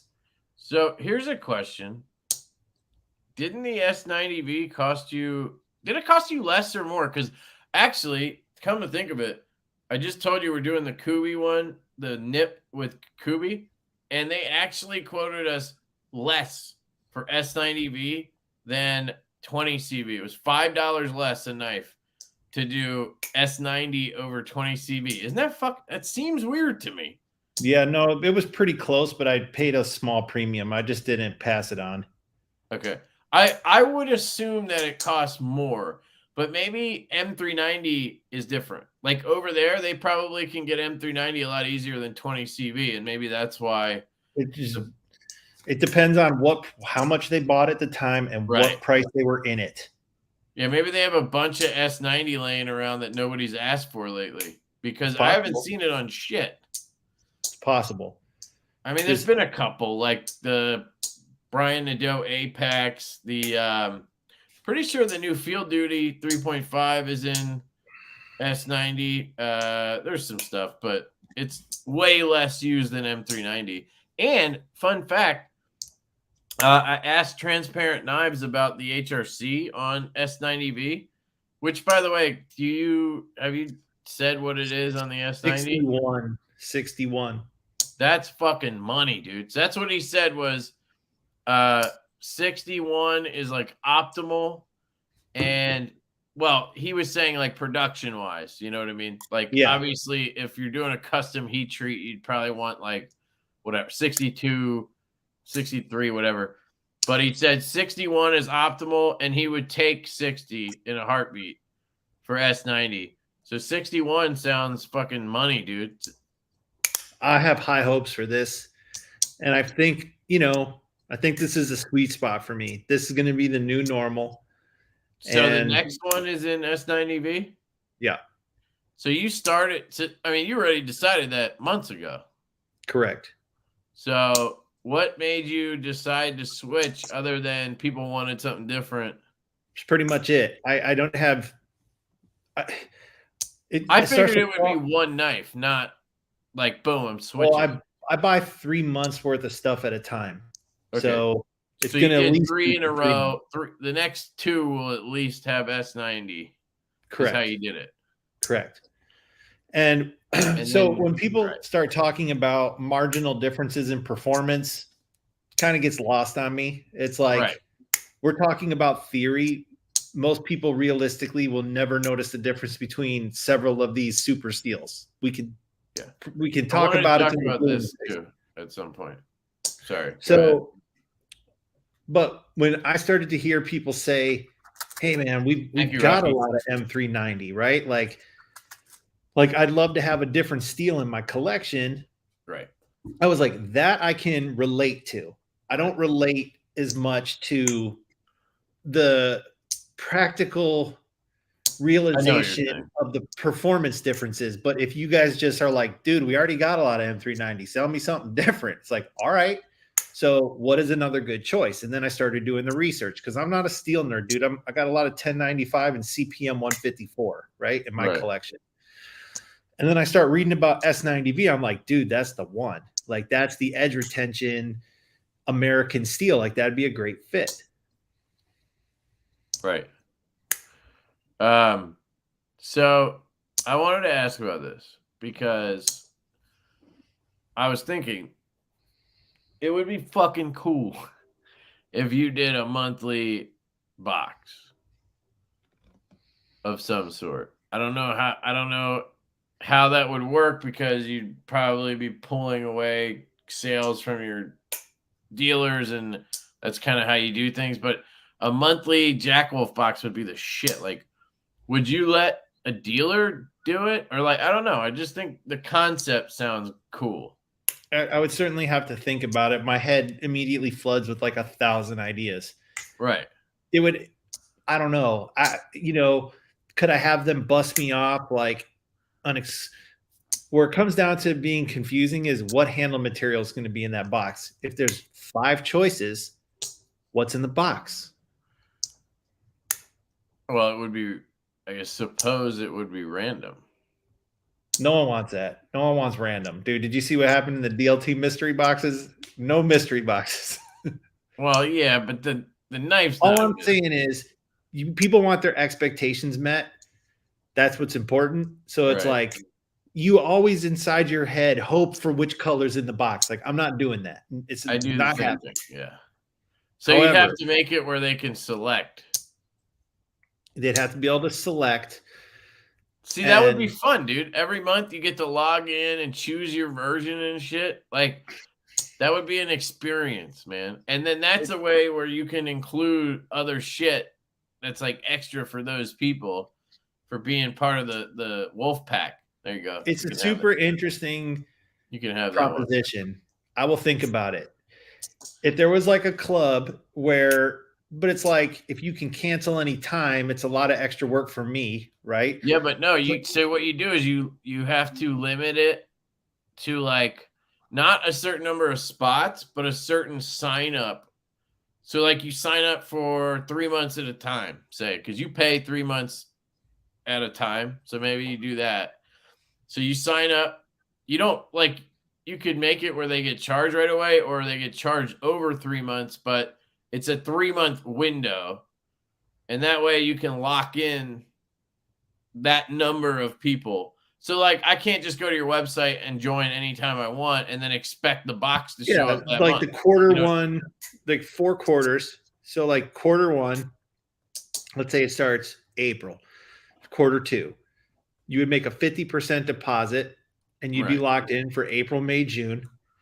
You would, but then like, I got to reveal to you ahead of time what the 3 models are and also what all the handle materials are. No, that's the mystery. So every month you get an email from Ben and you go to the website or wherever and you get to see that month's knife and the versions and you get to choose. And you get to choose. So yeah, you would have to have enough of each on hand somehow. Yeah, like right. So let's say there's 5. Let's say the low drags. Let's say I had 25 knives for 25 slots, and the first 6 people all pick 80s. So what do I tell the person number 6? You paid for a subscription, and now you don't get what you want. That's why we're working this out. Like, it's tough. It's now. If there was like, you could join some kind of club and you got some extra swag or something. I don't know. It's tough.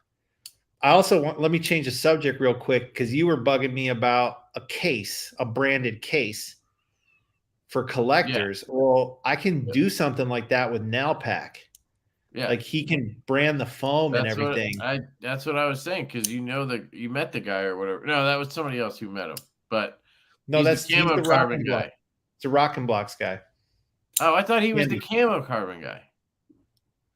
Rock He's the and rock and blocks guy. Well, apparently he told my friend he's the one who invented camo carbon. I'm so confused. No, we talked about this. This dude Mike is the one who invented camo carbon. Andy at Rock and Blocks is the one who brought essentially the knife business to Mike got it. and then he coined the name camo carbon to sell that guy's carbon fiber products to knife people. Got it. Okay. And Andy has Now Pack, where he custom makes the foam for Pelican cases. Right. So Yeah, if I was yeah. So, but do I do like a 40 unit case or a 21? Ooh, nailed it. Sorry. Great idea.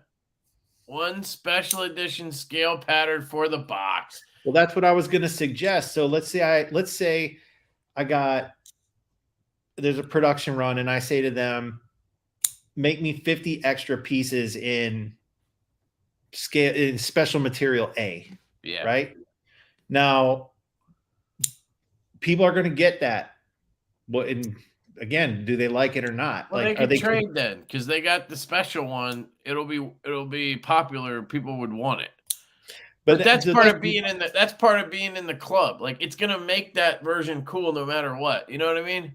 It's really no different than me just having an exclusive handle material for my website, which I could sell to anybody. Yeah, but it would be different because it's like a exclusive box that you're part of. You have to kind of be in the club and sign up at a certain point and be like, it's more like it kind of makes it sort of a community thing. I mean, I like that idea. So let's just flush it out. Let's call it, it'll never happen, but let's just say elephant ivory, right? So let's say I got 3 knives coming up and I get them to make me 50 pieces of each of those models in elephant ivory. And I could say in advance, like, okay, the quarter two Wolfpack box is available. The handle material is going to be elephant ivory. There's 50 slots. Who wants in? Yeah. So you know what you're getting, but you don't know the models. But who wants in? Like, is there a way that you're in though? Like, I would want to be in the club every time I get it. You know what I mean? Well, it could be the thing where like you get in the club and there's a lot. If somebody drops out, it opens up. Right. Like if you don't exercise your right to purchase that month, then you're out of the club and a spot opens up. But dude, that's a lot to manage. I know. You know, it's just a cool idea. It doesn't mean it is. I'm trying to think about how to make it practical. But that's so we've planted the seed. You definitely planted the seed. So now you think about it. But also recognize that I struggle having time to even design knives right now. So these types at some point you're gonna get, the plan is obviously to get big enough to take on probably an employee or something. Correct. And then yes. As long as at that point, yes. Just as long as we understand that's when those seeds can grow. Just put it in your sticker book, idea book, and keep it there. You know, but yeah, I do think the Now Pack thing would be feasible now. That's not too tough for me. Basically, I have to pick a case size, and I have to decide how the foam gets cut, and then order them. And then you can release it in August this year or April this year, and that'll be the Jack Wolf annual time frame or whatever. You don't have to go on like an actual calendar. You just go on the Jack Wolf calendar. Well, I understand. But are you thinking there should be a box for all 12 knives? Yes. But what about the guy who just wants like I asked him what his most popular different sizes. Well, his most popular case size is 40 and 21 or 24 or something. Yes, that's too many. But the point is for it to be so okay.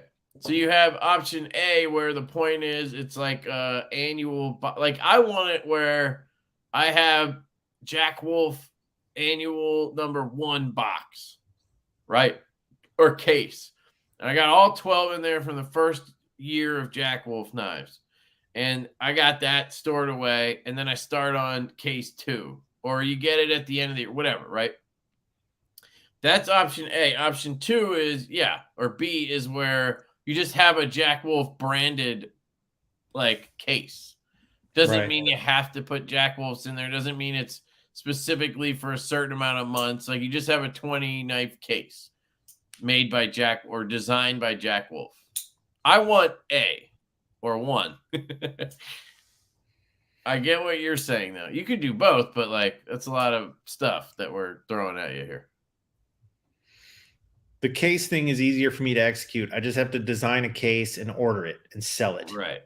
That's a lot easier for me to deal with. And what Anthony said is interesting too. He's like, get a larger one instead of holding 21 or 40, holds 12 knives and 12 tubes. Yeah, which is kind of clever. How are you gonna fit fucking 12 of those giant tubes? That's a tall ass case, dude. I know. 2 rows of 6. Well, they'd have to be all the way down the foam. It would be cool though. Like you wouldn't be able to see the tube. You'd have to pull it out like in the movies where there's like green, like and then what about what about the black box? Like, you lose that part of it. I don't know. Because I'm keeping the black box too. If anybody loses their black box, I got more black boxes. It just might not have the barcode on the bottom. And it might not have the model and everything. Well, dude, you're trying to build something collectible here, so you got to be careful with that. I can always trade more. I like that idea, though, and then you can release it at the same time as the April release. You could sell them to dealers, too. Every dealer gets, 4 or 5 of those too, and make it part of the deal for that month. Here's an idea. This is a little more easy to do. So I could come up with a subscription service. I mean, people have been saying that from the beginning. Like there's guys that buy every month. Yeah. Right. Well, that's what we've been talking about, right? Right. But you're talking about a box. But here, let me just try to let me rephrase it. And maybe I'm saying the same thing, but I'm just processing it different in my brain. So bear with me. I create a subscription service. So you're subscribed. Now, let's say I commit to buying extra knives for my subscribers. Is it first come, first serve? I have a drop on my website and my subscribers have to log in and can get what's in stock. The point of being a subscriber is you kind of you don't have to sweat it, right? Is that what you want if you're a subscriber? Of course. So then I almost have to take a pre-order for what handle material they want. Now that's not a terrible idea. Like if you're a subscriber, I can send out an email to you and say, you have 48 hours to get back to me. You have to select one of these 5 handle materials. I'm not telling you what the model is, because then everybody's going to know, because no one will keep that secret. So maybe that's one way to do it. That would work. And then that way you can pay monthly too. Yeah, I'm sure people would appreciate. And in fact, I could get out in front and say, okay, guys, hey, you guys are in my club. I'm about to make a factory order for, let's say, October, November, December. Right. And these are going to be the handle materials I'm selecting. So here's your October choices. Here's your November choices. Here's your December choices. Pick them. And then I can order their knives specifically for them. And you could maybe number those. I could, but I don't like numbering. Messes with my OCD because, what if they double number? What if they skip a number? I don't like numbering. I just don't like it. I don't like it either, but it was just, But I know what you're saying to make it more special. But then in addition to just being able to pre-select your handle material, you get other cool stuff. You wouldn't just get the knife in a box. You get an exclusive patch. You get an exclusive Ranger eye. You'd get, sky's the limit. You'd be paying accordingly. You'd have to pay a little more to get some of the extra stuff. Right. But it'd be more work for me and less cost for you. You'd get the value out of it. because Right. it'd be a lot of coordination for me, and I'm not upcharging on all the little extra stuff that brings you the joy. Yeah. I like the concept. I think you should definitely do it. It's just a matter of mapping it out. I like that. That's what I was saying earlier. You put in orders for 3 months, you just do it that way. Kind of like as you're ordering, you could do the pre-order type thing. Yeah. The other side of the coin is that's all a gigantic pain in the ass, and I could just wholesale knives to dealers, and you guys can buy from them, and they'll provide you the retail service, and it allows me more time to design. Well, that's why I was saying maybe the retailers could do a box or a subscription or something. But then you're basically offering pre-orders, I guess. I don't know. So I'll think about it. It's good food for thought. All right, one more giveaway. I gotta work tomorrow, so let me wrap it up. I don't know how you stay up so late, man. I don't know either. So welcome to the club. All right, so in this package we have a bottle of camellia oil from Knife Pivot Lube. Shout out to them. Use code Lefty10 at knifepivotlube.com. We got original KPL. Then we have, this is the leather selection from Oak City Leather Supply. Shout out to the dude over there. He sent me a cool little flight tag thing and this wallet. I think it's a new model he was working on. Whenever I got my chickadee slip, it was a while ago. So we have this wallet here. It's got slots back here so you can push your cards up. And it has a slot here and a front slot here. So we have that wallet. And then we have a bunch of stickers. I'm not even going to show you. And then we have a knife. It's in this CMB case just because I don't want it to be loose. And we have another slip joint. This is the Benchmade Proper. Shout out to Chris Carco. He's the one who donated this to the channel. We have a micarta Proper with, I'm not going to lie, terrible walk and talk. But a lot of people like these, so I guess some people just don't care about walk and talk. You know, they don't know any better, and it's still a serviceable knife. I'll tell you one thing about that knife is it was like the proof of concept to me that I could have success by delivering a product that was arguably better in every respect. You know what I mean? Yeah. And because those were not cheap, and they sold an absolute ton of those things. And I was like, man, if Benchmade can sell that many propers, I can sell my slip joints. Right. Well, thank you, Benchmade, for doing that. I might not have had the confidence. Yeah, I mean, it's going to be a good knife. Doesn't mean it's going to have the best walk and talk, I guess. It's a serviceable knife. It'll do its job. It's not going to maybe tickle your fancy the way something a little more sophisticated would. But right. There you go. It'll cut an Amazon box as good as anything else. Right. And it's S30V. It's got a good grind. I always wonder about Benchmade's grinding and finishing. They seem to like, it almost looks like it has a matrix pattern on it. It's weird, the steel. I don't know if anybody else notices that weird shit, but let me go back. Where's the damn giveaway tool? And I ain't pissed like a racehorse, so I'm gonna do this quickly and wrap it up. Thank you for the support, Rocky. Appreciate it, man. Ron, we'll see you later, bud. I'll talk to you soon. Later, guys. Thanks for coming by. All right, so we're going to do hashtag low drag. And if you guys aren't aware, the low drag jack drops tomorrow at 2 p.m. Eastern.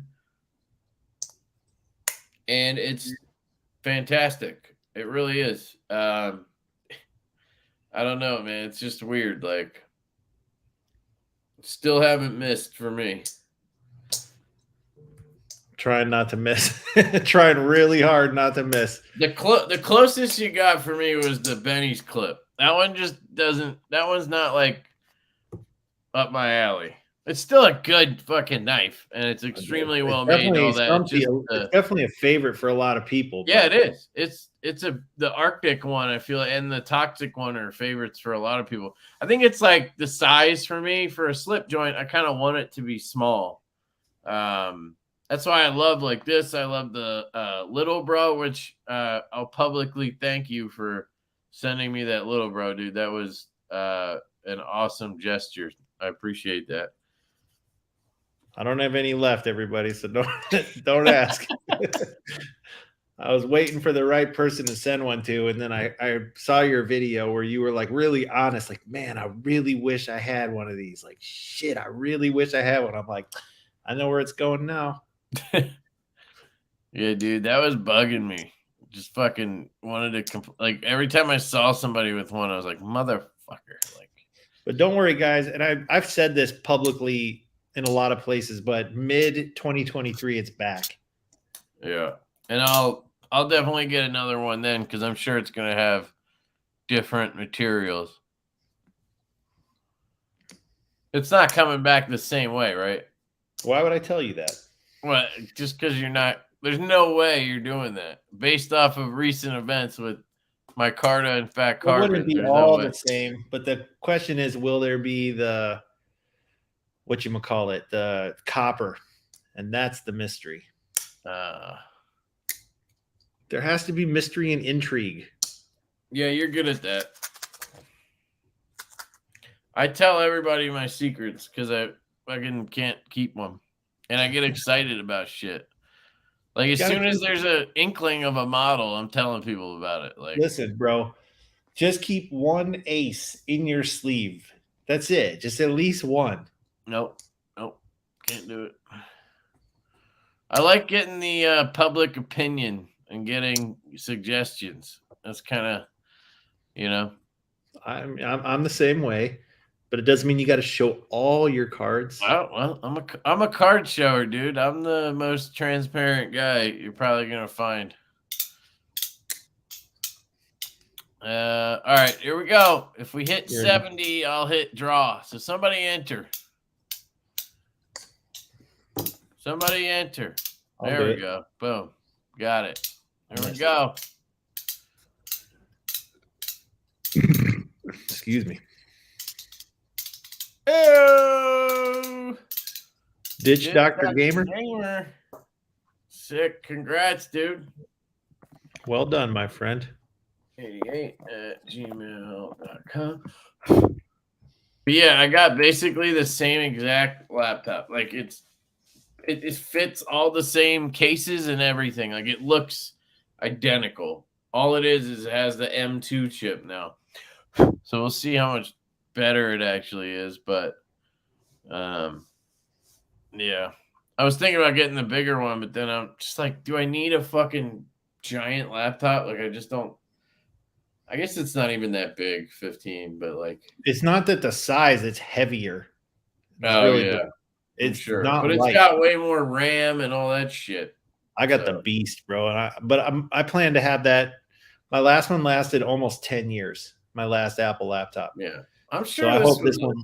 I'm sure mine would have. I just was getting a little frustrated with sometimes it would like start spinning or whatever because I was uploading videos and doing all this other shit at the same time. I'm hoping this one can do a little better, but we'll see. Congrats, dude. I put my email in the chat, leftydc88@gmail.com. Just hit me up. Shoot me your address. I will not ask for anything. So you shoot me your address. I'm not going to ask for your social or anything weird. So don't give it to anybody.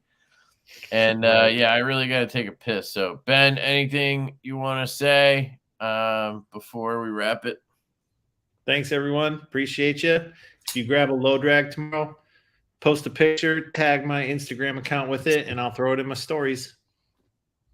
And go join the Facebook group if you're on Facebook. Jack Wolf Knives Worldwide. There you go. All right. Thank you guys for coming out. Really appreciate it. And thanks for coming on, Ben. I'll see you next month. Later. Peace.